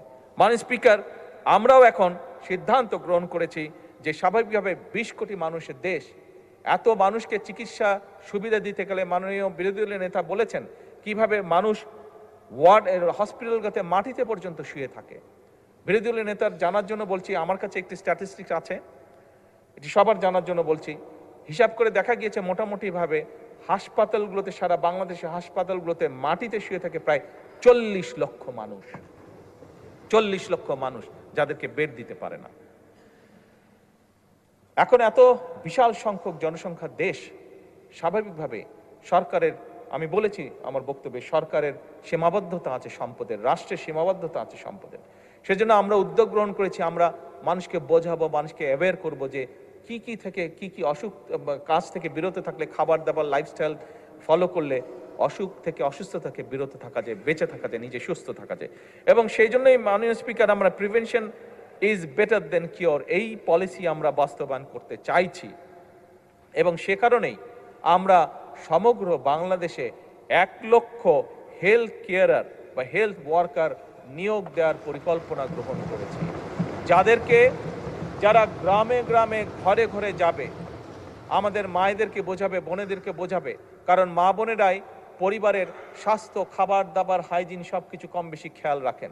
কাজেই কোন জিনিসটি খেলে হার্টের অসুখ থেকে দূরে থাকা যাবে, কোন জিনিসটি খেলে বা কোন জিনিসটি না খেলে কিডনির প্রবলেম থেকে দূরে থাকা যাবে, কোন জিনিসটি খেলে না খেলে প্রেশার বা অন্যান্য যাবতীয় অসুস্থ থেকে দূরে থাকা যাবে, এই হেলথ কেয়ারগুলো সেখানেই কাজ করবে, এবং আমরা আশা করি ধীরে ধীরে জনগণ এটির সুফলটি পাবে। ফলে এইখানে যদি রোগীর সংখ্যা কমে, আমরা হাসপাতালগুলোতে কিছুটা হলেও বেটার সার্ভিস তখন এনশিওর করতে পারবো। মাননীয় স্পিকার, অনেক সময় লাগবে। সরকার প্রতিটি শ্রেণী পেশার মানুষের জন্য সামাজিক সুরক্ষা বলয় নিশ্চিত করতে চায়, কারণ আমি একজন রাজনৈতিক কর্মী হিসাবে দৃঢ়ভাবে বিশ্বাস করি মাননীয় স্পিকার, নাগরিকদের রাজনৈতিক এবং অর্থনৈতিকভাবে ক্ষমতাহীন রেখে রাষ্ট্র কখনোই শক্তিশালী হতে পারে না। রাষ্ট্রকে যদি শক্তিশালী করতে হয় তাহলে অবশ্যই একজন নাগরিককে রাজনৈতিকভাবে এবং অর্থনৈতিকভাবে তাকে শক্তিশালী হতে হবে।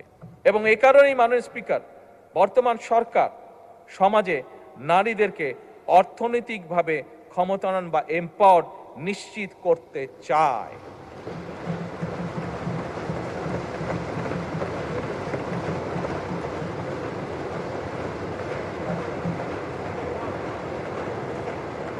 গতকাল আমাদের বিরোধী দলীয় একজন বন্ধু বলেছেন তার বক্তব্যে যে ফ্যামিলি কার্ড বাদ দেন, কর্মসংস্থানের ব্যবস্থা করান।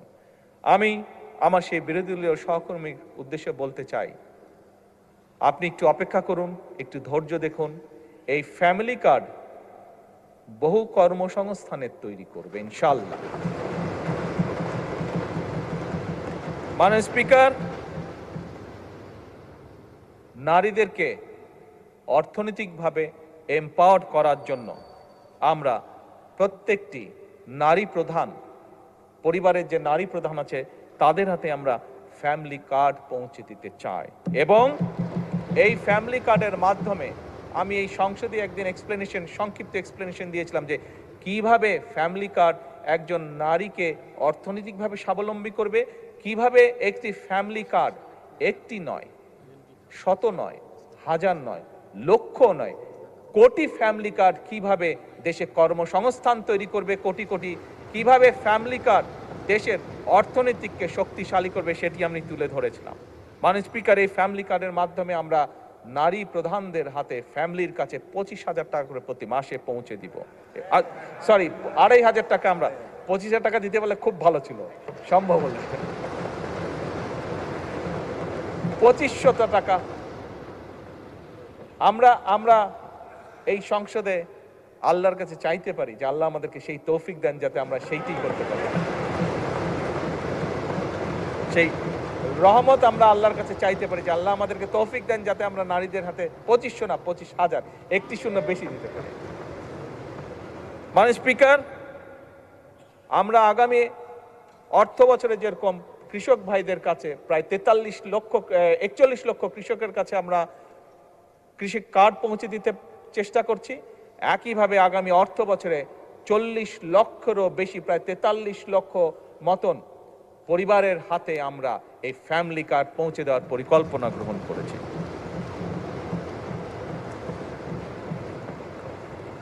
মাননীয় স্পিকার,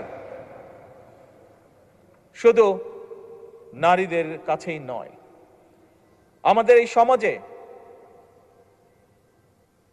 কিছু ব্যক্তি আছেন যে মানুষগুলোকে, আমি মুসলমান হই, আমি যে কোনো ধর্মেরই হই না কেন, অন্য ধর্ম যারা আছেন, এই মানুষগুলোর কাছে আমরা অনেক জীবনের বিভিন্ন গুরুত্বপূর্ণ সময় বিভিন্ন গুরুত্বপূর্ণ পরামর্শ নিয়ে থাকি।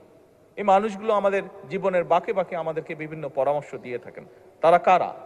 মুসলমান হিসেবে আমি তাদেরকে চিনি মুয়াজ্জেম নামে, তাদেরকে চিনি ইমাম নামে, তাদেরকে চিনি খতিব নামে, এই উপাধিতে তারা উপাধিত।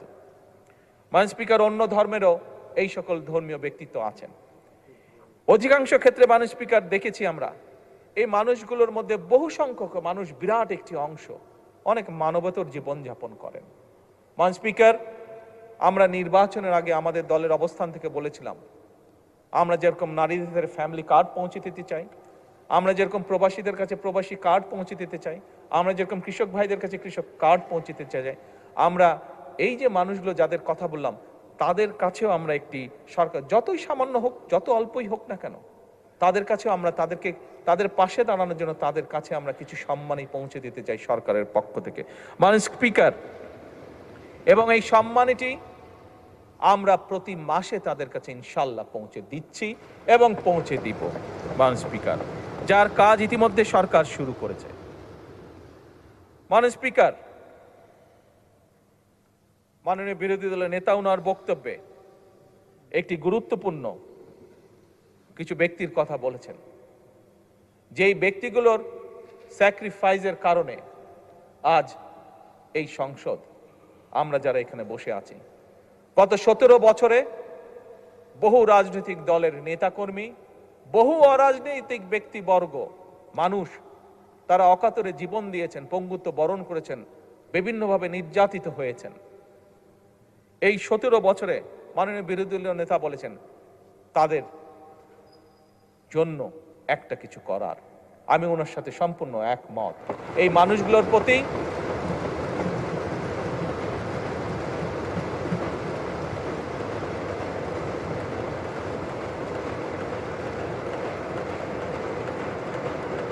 মানুষগুলোর প্রতি আমাদের দায়িত্ব রয়েছে।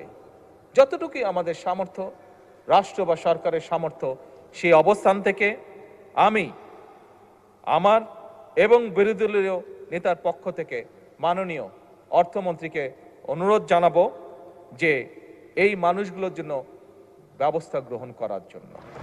ধন্যবাদ।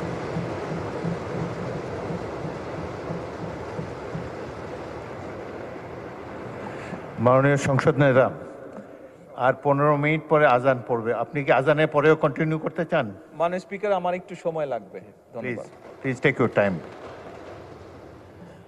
মাননীয় স্পিকার, বর্তমান সরকার বিশ্বাস করে যে আমরা যে জাতীয় নিরাপত্তা বলতে যা বুঝি, এটি শুধু সীমান্ত রক্ষার বিষয় নয়, বরং এটি রাষ্ট্রের সার্বভৌমত্ব, জনগণের নিরাপত্তা, অর্থনৈতিক স্থিতিশীলতা, খাদ্য এবং জ্বালানি নিরাপত্তা, এবং সর্বোপরি আজকের যে যুগ, সাইবার নিরাপত্তা এবং কৌশলগত সক্ষমতা, এই সকল কিছু সমন্বিত একটি বিষয়।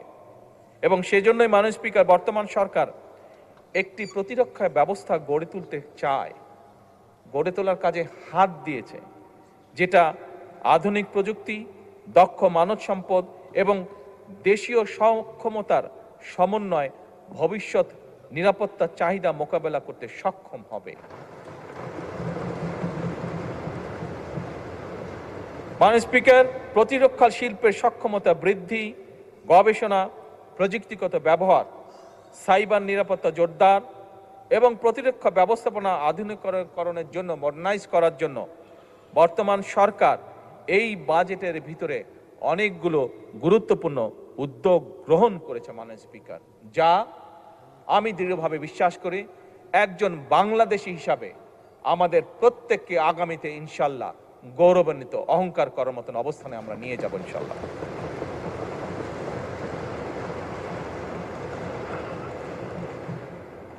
মাননীয় স্পিকার, রাষ্ট্রীয় অর্থনৈতিক ব্যবস্থাপনায় জনগণের আস্থা এবং বিশ্বাস থাকা একটি দেশের জন্য অত্যন্ত গুরুত্বপূর্ণ।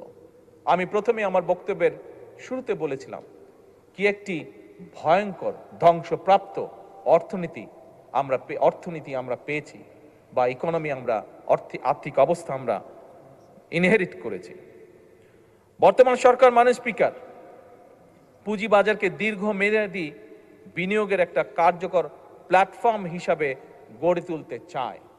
আমরা দেখেছি বিনিয়োগ বাজারে বা পুঁজিবাজারে, আমরা দেখেছি পুঁজিবাজারে কিভাবে কি হয়েছিল স্বৈরাচারের সময়, কিভাবে অসহায় মানুষ সহ্য করতে না পেরে, কষ্ট সহ্য করতে না পেরে আত্মহত্যা করেছিল, যা বোধহয় পৃথিবীর অন্য কোনো দেশে কোনোদিন ঘটেনি। মাননীয় স্পিকার, এই পুঁজিবাজারকে কিভাবে দীর্ঘমেয়াদী বিনিয়োগের কার্যকর প্ল্যাটফর্ম তৈরি করা যায়, এর ভিতরেই বর্তমান সরকার পরিকল্পনা গ্রহণ করেছে। আমি দৃঢ়ভাবে বিশ্বাসী আমাদের যোগ্য ফাইন্যান্স মিনিস্টারের নেতৃত্বে আমরা কিছুদিনের মধ্যেই এর একটি ভেরি পজিটিভ রিফ্লেকশন আমরা দেখতে পাব।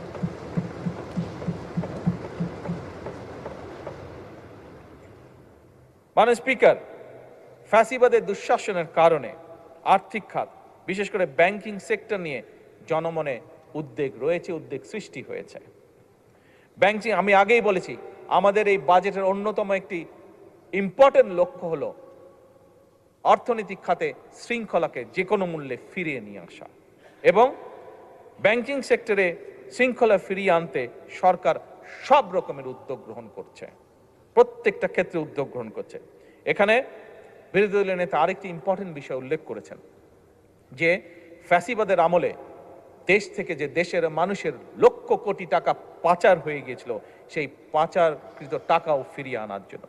মাননীয় স্পিকার, আপনি এবং আপনার মাধ্যমে সমগ্র সংসদ অত্যন্ত খুশি হবেন যে বিদেশে যে পাচারকৃত অর্থ, সেই অর্থ এবং সম্পদ ফিরিয়ে আনার জন্য বাংলাদেশ সরকার এরই মধ্যে 13টি দেশে 23টি মিউচুয়াল লিগ্যাল অ্যাসিস্ট্যান্ট রিকোয়েস্ট পাঠিয়েছে মাননীয় স্পিকার। এবং শুধু তাই নয়, এই মিউচুয়াল লিগ্যাল অ্যাসিস্ট্যান্ট ট্রিটি চূড়ান্ত হয়েছে অনেকগুলো। 15টির বেশি ক্ষতিগ্রস্ত ব্যাংক আন্তর্জাতিক সম্পদ পুনরুদ্ধার প্রতিষ্ঠানের সঙ্গে যারা এই কাজগুলো করে, প্রতিষ্ঠানের সঙ্গে 60টিরও বেশি নন ডিসক্লোজার এগ্রিমেন্ট স্বাক্ষর করে ফেলেছে সরকার ইতিমধ্যে।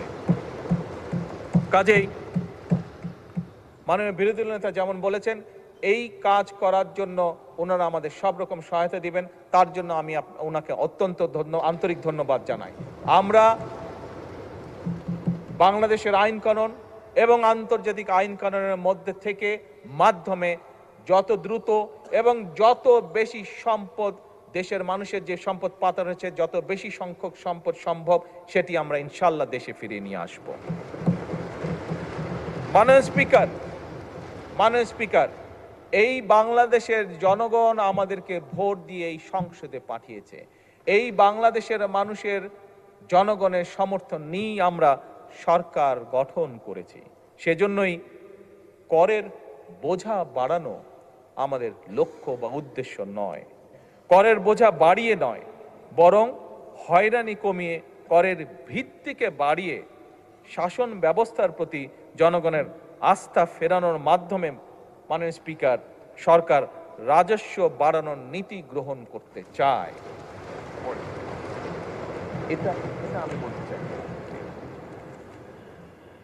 সরকার এমন একটা রাজস্ব ইকোসিস্টেম গড়ে তুলতে চায় মাননীয় স্পিকার।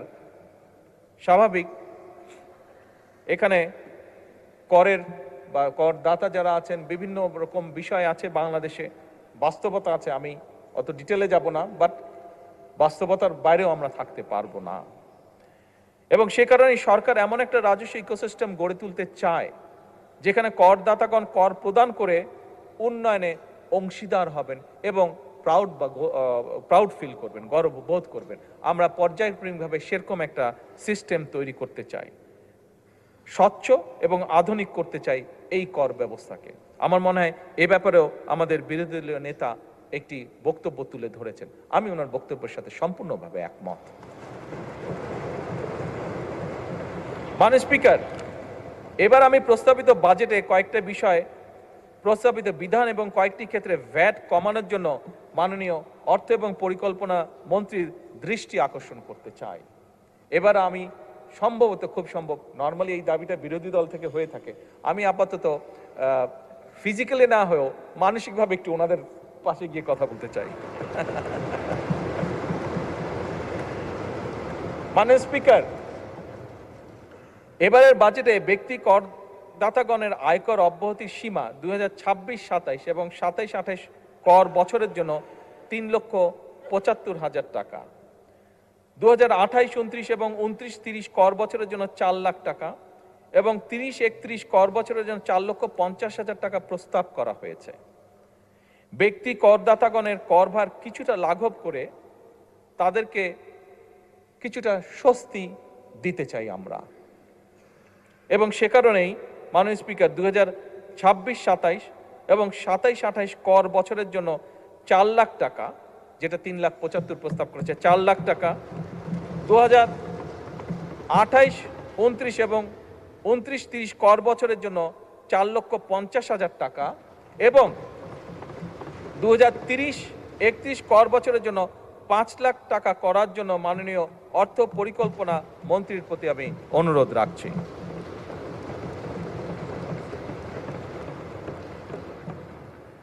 মাননীয় স্পিকার, প্রস্তাবিত বাজেটে স্বপ্রণোদিত বিনিয়োগ প্রদর্শন সংক্রান্ত একটি বিধান নিয়ে জনমনে কিছু নানা প্রশ্ন, উদ্বেগ আমরা লক্ষ্য করেছি। সেটি পত্রপত্রিকার মাধ্যমে, সোশ্যাল মিডিয়ার মাধ্যমেও, আমাদের বিভিন্ন সংসদ সদস্যের মাধ্যমে, বিভিন্ন সমাজের সিভিল সোসাইটির বিভিন্ন ব্যক্তির মাধ্যমে হোক, এটি আমি জানিয়েছি। আমাদের দেশে মাননীয় স্পিকার, যেহেতু অনেকেই প্রকৃত মূল্যে জমি রেজিস্ট্রেশন করেন না, মৌজা মূল্যে জমি রেজিস্টার করে থাকেন সাধারণত। তাই অনেক সময় অনেক করদাতা প্রকৃত ক্রয় মূল্য না দেখানোর জন্য প্রায়শই একটা ঝামেলার সম্মুখীন হতে হয়, প্রায়শই ঝামেলার সম্মুখীন হয়ে থাকেন বহু মানুষ। তাই করদাতাগণকে ঝামেলামুক্ত করার জন্যই কিন্তু এই বিধানটির প্রস্তাব করা হয়েছিল। আমি বেশ কয়েকটি মিটিংয়ে ছিলাম বাজেট যখন তৈরি হচ্ছিল, এবং সেখানে যে আলোচনাগুলো হয়েছিল সেখান থেকে কেন এটি হয়েছিল যেটি এক্সপ্লেনেশন ছিল, আমি সংক্ষেপে এক লাইনে এক্সপ্লেনেশনটা আপনাদের সামনে তুলে ধরলাম যে কেন এটি রাখা হয়েছিল। আনফর্চুনেটলি কেউ কেউ এটিকে কালো টাকা সাদা করার সুযোগ এইভাবে মনে করছেন। অনেকের এক্সপ্লেনেশন হচ্ছে এটা বোধহয় এরকম। আমি মাননীয় স্পিকার জনগণের প্রতি সম্পূর্ণ শ্রদ্ধা রেখে প্রস্তাবিত এই বিধানটিকে প্রত্যাহার করার জন্য আমি মাননীয় অর্থ পরিকল্পনা মন্ত্রীর কাছে দৃষ্টি আকর্ষণ করছি।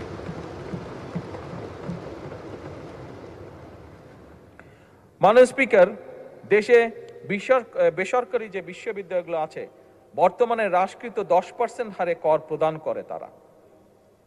আমি বেসরকারি বিশ্ববিদ্যালয়ের সময়ে করের হার আরো কমিয়ে 5% করার প্রস্তাব করছি। তবে এখানে একটি তবে আছে। এই তবেটি হচ্ছে, আমি একই সঙ্গে তাদের প্রতি বেসরকারি বিশ্ববিদ্যালয় তাদের প্রতি আমার আহ্বান থাকবে যে যেহেতু ট্যাক্সটি কমানোর প্রস্তাবনা করা হচ্ছে, গবেষণা এবং উন্নয়ন এবং শিক্ষার্থীদেরকে যারা স্টুডেন্ট থাকবে তাদেরকে বহু ভাষায় পারদর্শী, তাদেরকে অন্য ল্যাঙ্গুয়েজ কোর্সগুলো করার জন্য গড়ে তোলার জন্য ল্যাঙ্গুয়েজ ল্যাব স্থাপন ও পরিচালনা করা, এবং একই সাথে গরিব এবং মেধাবী শিক্ষার্থী যারা থাকবে তাদের প্রতিষ্ঠানগুলোতে তাদেরকে বিনা বেতনে পড়াশোনার সুযোগ করে দেওয়ার জন্য।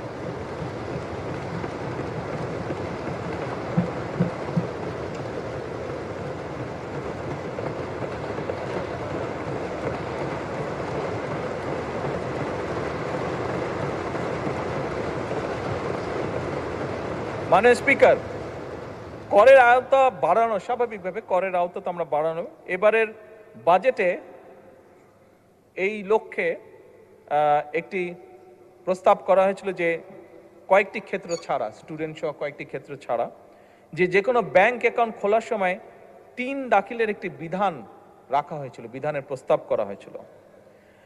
এছাড়াও মাননীয় স্পিকার, বন্টননামা, দলিল, রেজিস্ট্রেশন এবং সম্পত্তি মিউটেশনের ক্ষেত্রেও 3 দাখিলের বিধান করার প্রস্তাব করা হয়েছিল। মাননীয় স্পিকার, এই বিষয়টাতেও কিন্তু জনমনে একটা প্রশ্ন উঠেছে, কনফিউশন হচ্ছে, বিভিন্ন কনফিউশন দেখা দিয়েছে। আমি মাননীয় অর্থ পরিকল্পনা মন্ত্রীকে অনুরোধ জানাবো যে এই বিষয়টিও যাতে প্রত্যাহার করা হয়।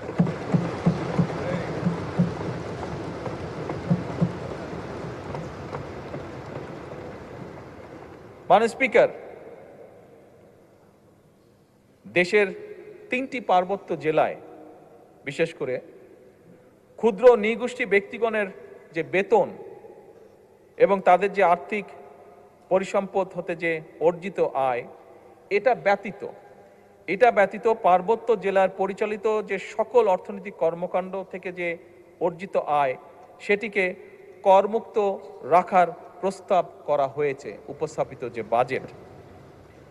আমি মাননীয় অর্থ এবং পরিকল্পনা মন্ত্রীর দৃষ্টি আকর্ষণ করে বলতে চাই যে, বা অনুরোধ রাখতে চাই একই সাথে আমি, যে পার্বত্য জেলার যে ক্ষুদ্র নৃগোষ্ঠী আছে করমুক্ত আয়ের এই সুবিধাটা আরো একটু বাড়িয়ে তাদের ব্যবসা, কৃষিখাত সহ অন্যান্য আয়ের পাশাপাশি বেতন আয়কেও করমুক্ত করা হোক।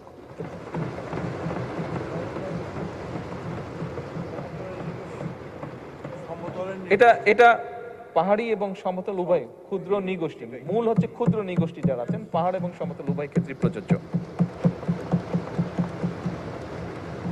আমাদের এখানে দিনাজপুর, ময়মনসিংহ, এদিকার নেত্রকোনা, এদিকার সদস্যবৃন্দ আছেন অনেকেই, উভয় সাইডে। মাননীয় স্পিকার, দেশের চিংড়ি চাষের প্রসার এবং রফতানি বৃদ্ধির লক্ষ্যে এই খাতের কতগুলো প্রয়োজনীয় বিষয় আছে, যেমন অ্যাকুয়া ফিড আছে, ফিড অ্যাডিটিভ আছে, তারপরে প্রোবায়োটিক্স আছে, ভিটামিন এবং মিনারেলস আছে। এটার আমদানিতে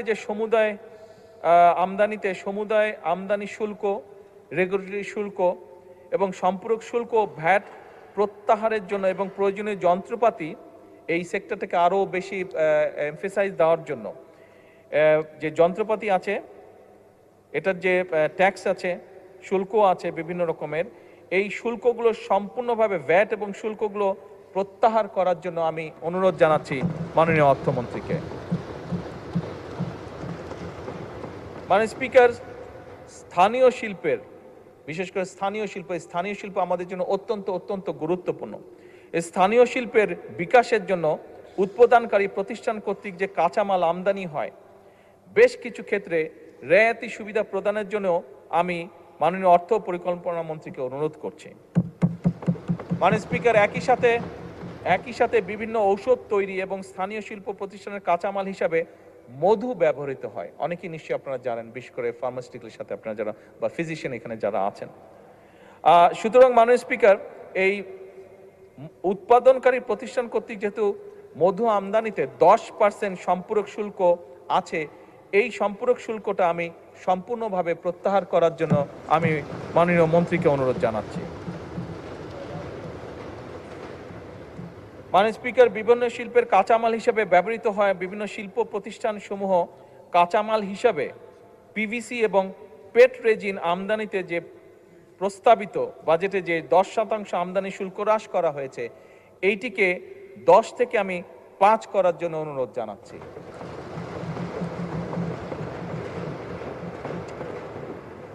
মাননীয় স্পিকার, ফায়ার ডোর উৎপাদনকারী প্রতিষ্ঠানের কাঁচামাল হিসাবে কোল্ড রোল শিট আমদানিতে প্রস্তাবিত 10% রেগুলেটরি শুল্ক সম্পূর্ণভাবে প্রত্যাহার করার জন্য আমি অনুরোধ জানাচ্ছি মাননীয় অর্থমন্ত্রীকে। উদ্বোধনকারী শিল্প প্রতিষ্ঠান কর্তৃক যে কাঁচামাল হিসাবে মাননীয় speaker flat roll product plated or coated with chrome oxide আমদানিতে প্রস্তাবিত 10% এবং রেগুলেটরি যে শুল্ক, এটিও আমি মাননীয় অর্থমন্ত্রীকে সম্পূর্ণভাবে প্রত্যাহারের জন্য অনুরোধ জানাচ্ছি। মাননীয় স্পিকার, আপনি যদি মনে করেন তাহলে বাকি অংশটি আমি নামাজের বিরতির পরে উপস্থাপন করতে চাই। ধন্যবাদ।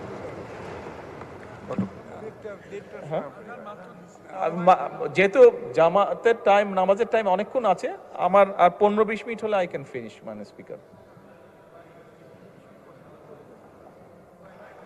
15 মাননীয় সংসদ নেতা, আপনি যদি 15 মিনিটে শেষ করতে পারেন তাহলে একবারে শেষ করে ফেলাই ভালো। শেষ করে দিব? হ্যাঁ? জি, আচ্ছা মাননীয় স্পিকার, আমি দ্রুত তাহলে শেষ করার চেষ্টা করছি। বিরোধী দলের নেতা, আপনি কিছু বলছেন কি? আমি শুনতে পাচ্ছি না আপনার কথাটা। মাননীয় বিরোধী দলের নেতা, আমরা কি কন্টিনিউ করবো 15 মিনিট? তাহলে 15 নেতাকে থেকে মাইক 20 দেন। লাগবে, 15 থেকে 20 মিনিট লাগবে।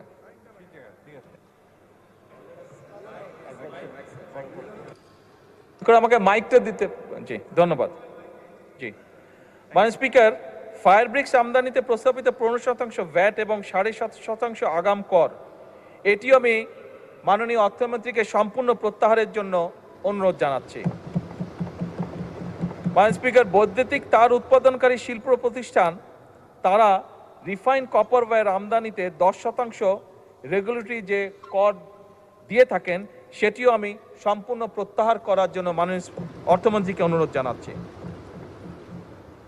মাননীয় স্পিকার, এর বাইরেও কেশনাট প্রসেসিং শিল্পের কাঁচামাল হিসাবে অপ্রক্রিয়াজাত কাজু বাদাম আমদানিতে প্রস্তাবিত 15% কাস্টম শুল্ক হ্রাস করে, 15% আছে সময়, এটা কাস্টম 15% হ্রাস করে, না এটা 0 না, 5% করার জন্য আমি অনুরোধ জানাচ্ছি।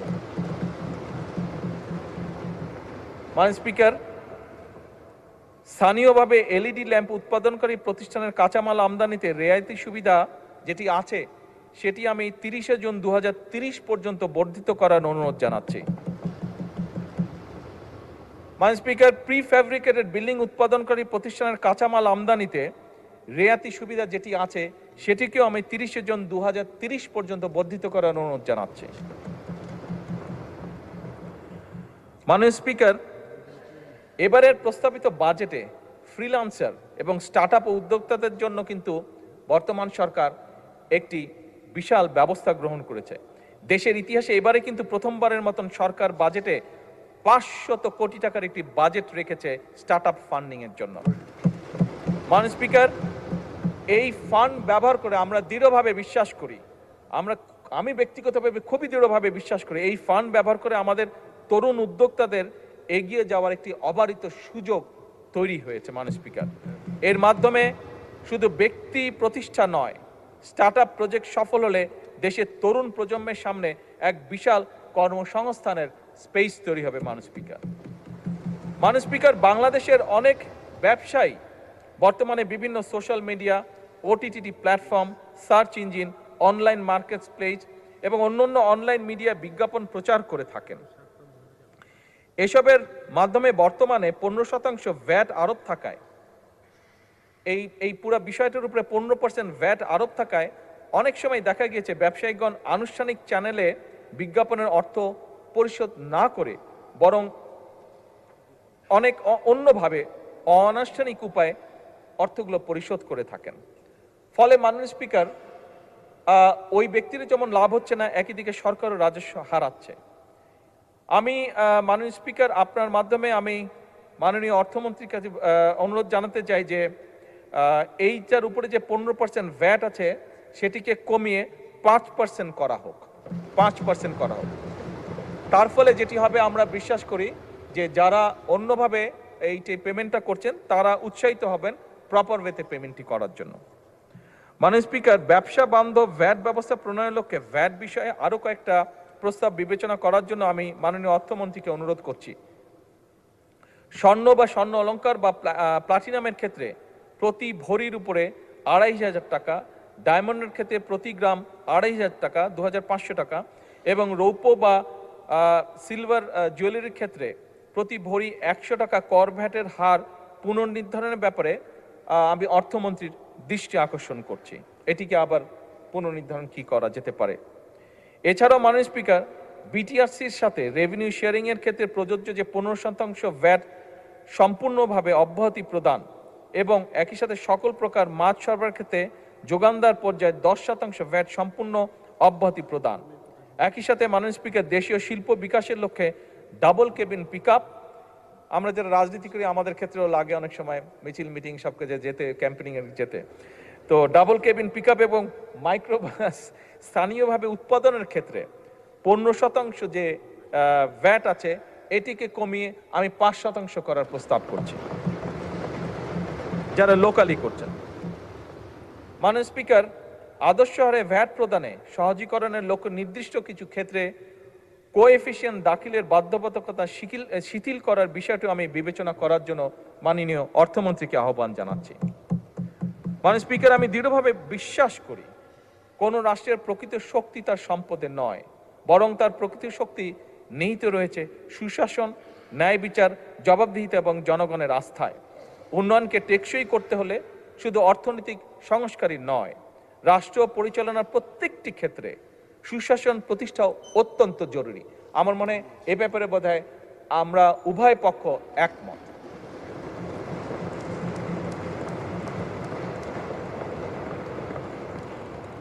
এবং এর পাশাপাশি জনগণ একটি ন্যায়ভিত্তিক রাষ্ট্র চায়। মাননীয় স্পিকার, এটি একটি মানুষের চাওয়া। এখন স্বচ্ছ এবং জবাবদিহিমূলক সরকার এবং প্রশাসন চায়।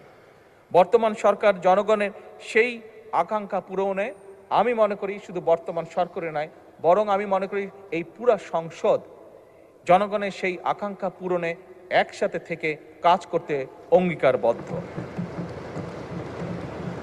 অবস্থান থেকে। মাননীয় স্পিকার, গণতন্ত্র, আইনের শাসন এবং মানবাধিকার রক্ষার অন্যতম পূর্ব শর্ত বিচার বিভাগের স্বাধীনতা এবং ন্যায় বিচার মানুষের দোরগোড়ায় পৌঁছে দেওয়া। সেই লক্ষ্যে ইতিমধ্যেই আমরা সাবেক প্রধানমন্ত্রী মরহুমা বেগম খালেদা জিয়া সরকারের নেওয়া লিগ্যাল এইড কর্মসূচির ব্যাপক বিস্তার ঘটিয়েছি। গত বছরের তুলনায় এবারে বাজেটে বিচার বিভাগের জন্য বরাদ্দ বাড়ানো হয়েছে। একই সঙ্গে মাননীয় স্পিকার, এই সংসদে আমি বিচারকদের আবাসন সমস্যার সমাধান, গবেষণা এবং আদালত ভবনের যে সংকট রয়েছে এইটা নিরসনের জন্য বিচার বিভাগের সার্বিক উন্নয়নের জন্য আমি সুপ্রিম কোর্টে আরো 100 এবং আইন মন্ত্রণালয়কে আরও 500 কোটি অতিরিক্ত বরাদ্দ দেওয়ার জন্য মাননীয় অর্থ পরিকল্পনা মন্ত্রীকে অনুরোধ জানাচ্ছি। মাননীয় স্পিকার, একটি গণতান্ত্রিক রাষ্ট্র ব্যবস্থায় দক্ষ, সৎ এবং পেশাদার জনপ্রশাসনের কোনোই বিকল্প নেই। আমরা যদি সার্ভিস পেতে চাই, আমাদের প্রশাসনকে সেভাবে দক্ষ করে তুলতে হবে। জনগণকে যদি সার্ভিস দিতে চাই, আমরা প্রশাসনকে যেমন একদিকে জবাবদিহির আওতায় আনতে চাই, একই সাথে আমরা সঠিক বেতন কাঠামো, প্রশিক্ষণ এবং অহেতুক রাজনৈতিক হস্তক্ষেপ মুক্ত পরিবেশও বজায় রেখে দেশ গঠনে তাদের পূর্ণাঙ্গ অংশগ্রহণও নিশ্চিত করতে চাই। মাননীয় স্পিকার, বিএনপি সরকার, আমি যেটা আগেই বলেছি, সরকার সমস্যাকে আড়াল করতে চায় না, আড়াল করে কোনো লাভ হবে না। আমরা জনগণের কাছে স্বচ্ছতার সঙ্গে অঙ্গীকার করতে চাই যে 1.5 দশকেরও বেশি সময় ধরে যে গভীর দুর্নীতি, অনাচার এবং অনিয়ম আমাদের অর্থনীতি পঙ্গু করে দিয়েছে, সেই অবস্থার উত্তরণ ঘটিয়ে তা আমরা জনগণের কাছে অঙ্গীকারবদ্ধ। জনগণের প্রত্যাশা, আমাদের প্রতি জনগণের প্রত্যাশা অপরিসীম। এটি আমরা বিভিন্ন আলোচনায় আমাদের সকলের মুখ থেকে এপাশ ওপাশ উভয়ের আমাদের বক্তব্যে বেরিয়ে এসেছে বিভিন্ন সময়। সরকার তার সর্বোচ্চ শক্তি নিয়ে জনগণের আশা আকাঙ্ক্ষা পূরণের পথে এগিয়ে চলছে, তবে বহু কঠিন একটি পথ এটি। বাংলাদেশের মানুষ, আমরা প্রত্যেকে গ্রামে গঞ্জে ঘোরা মানুষ, মানুষের সাথে উঠা বসা করা মানুষ। আমরা বাংলাদেশের মানুষ পরিশ্রমী মানুষ, যা আমরা স্বচক্ষে দেখেছি। তরুণ সমাজ মেধাবী, আমাদের কৃষক উৎপাদনশীল, প্রবাসীরা দেশপ্রেমিক এবং আমাদের উদ্যোক্তারা সম্ভাবনাময়। সুতরাং মাননীয় স্পিকার, আমাদের ঘুরে দাঁড়ানো ছাড়া কোনোই বিকল্প নেই।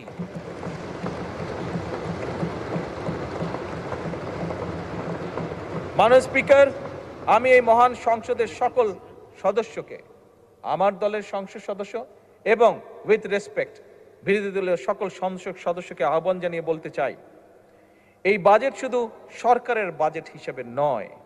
আসুন আমরা সকলে এই বাজেটকে একটি জাতি পুনর্গঠনের বাজেট হিসেবে দেখার চেষ্টা করি। মাননীয় বিরোধী দলের নেতা বলেছেন, আমিও বলেছি, ওনার সাথে সম্পূর্ণ একমত রেখে আমি বলতে চাই, আমাদের মধ্যে মতভেদ থাকতেই পারে, কিন্তু দেশের অর্থনীতি পুনরুদ্ধার, জনগণের কষ্ট লাঘব, আর্থিক খাতে শৃঙ্খলা প্রতিষ্ঠা, আস্থা ফেরানো, কৃষক, শ্রমিক, তরুণ, নারী, প্রবাসী উদ্যোক্তাদের জন্য সৃষ্টি তৈরি এবং গণতান্ত্রিক প্রতিষ্ঠান শক্তিশালী করার প্রশ্নে আমরা সকলে ইনশাল্লাহ ঐক্যবদ্ধ থাকব। এই বাংলাদেশে যাতে আর কোনো ফ্যাসিবাদ, স্বৈরাচার কায়েম হতে না পারে, এই বাংলাদেশকে যাতে আর কেউ তাদের তাবেদার রাষ্ট্র বানাতে না পারে, এই হোক আমাদের আজকের প্রত্যয়।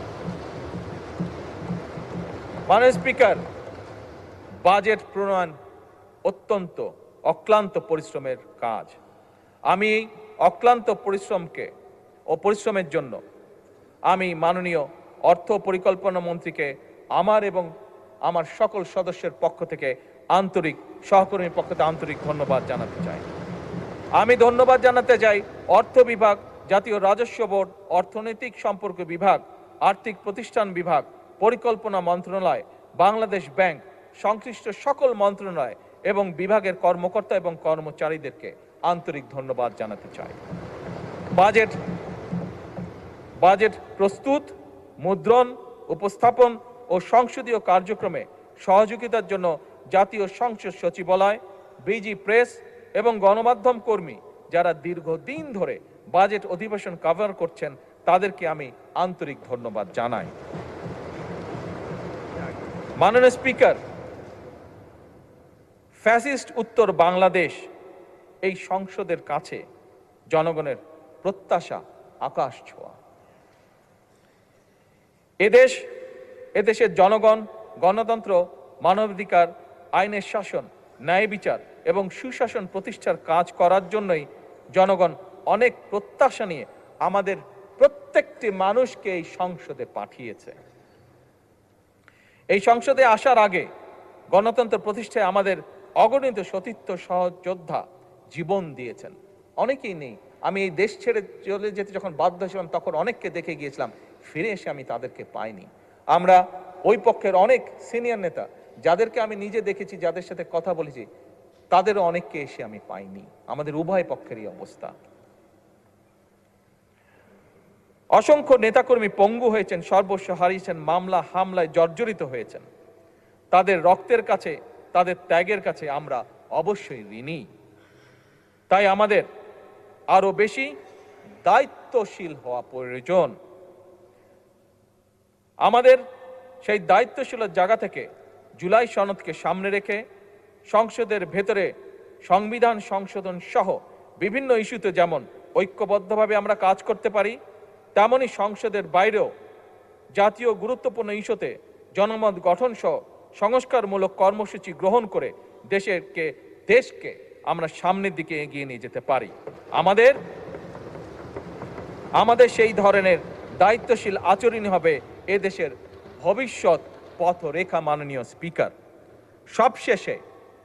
সবশেষে আমি দেশবাসীকে আশ্বস্ত করে বলতে চাই, এই সরকার, এই সংসদ জনগণের।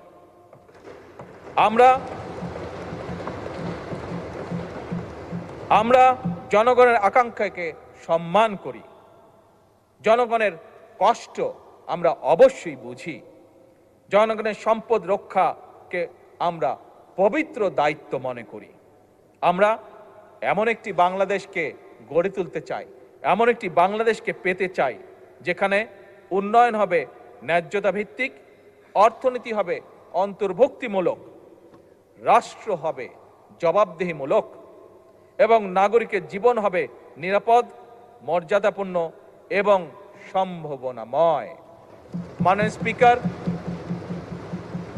এই বাজেট সেশনে আমাকে আমার বক্তব্য উপস্থাপন করতে দেওয়ার জন্য, এই সংসদের সামনে এবং জাতির সামনে উপস্থাপন করতে দেওয়ার জন্য আমি আপনাকে আন্তরিক ধন্যবাদ এবং আপনার মাধ্যমে সমগ্র জাতীয় সংসদকে আন্তরিক ধন্যবাদ জানিয়ে আমার বক্তব্য শেষ করছি। আসসালামু আলাইকুম।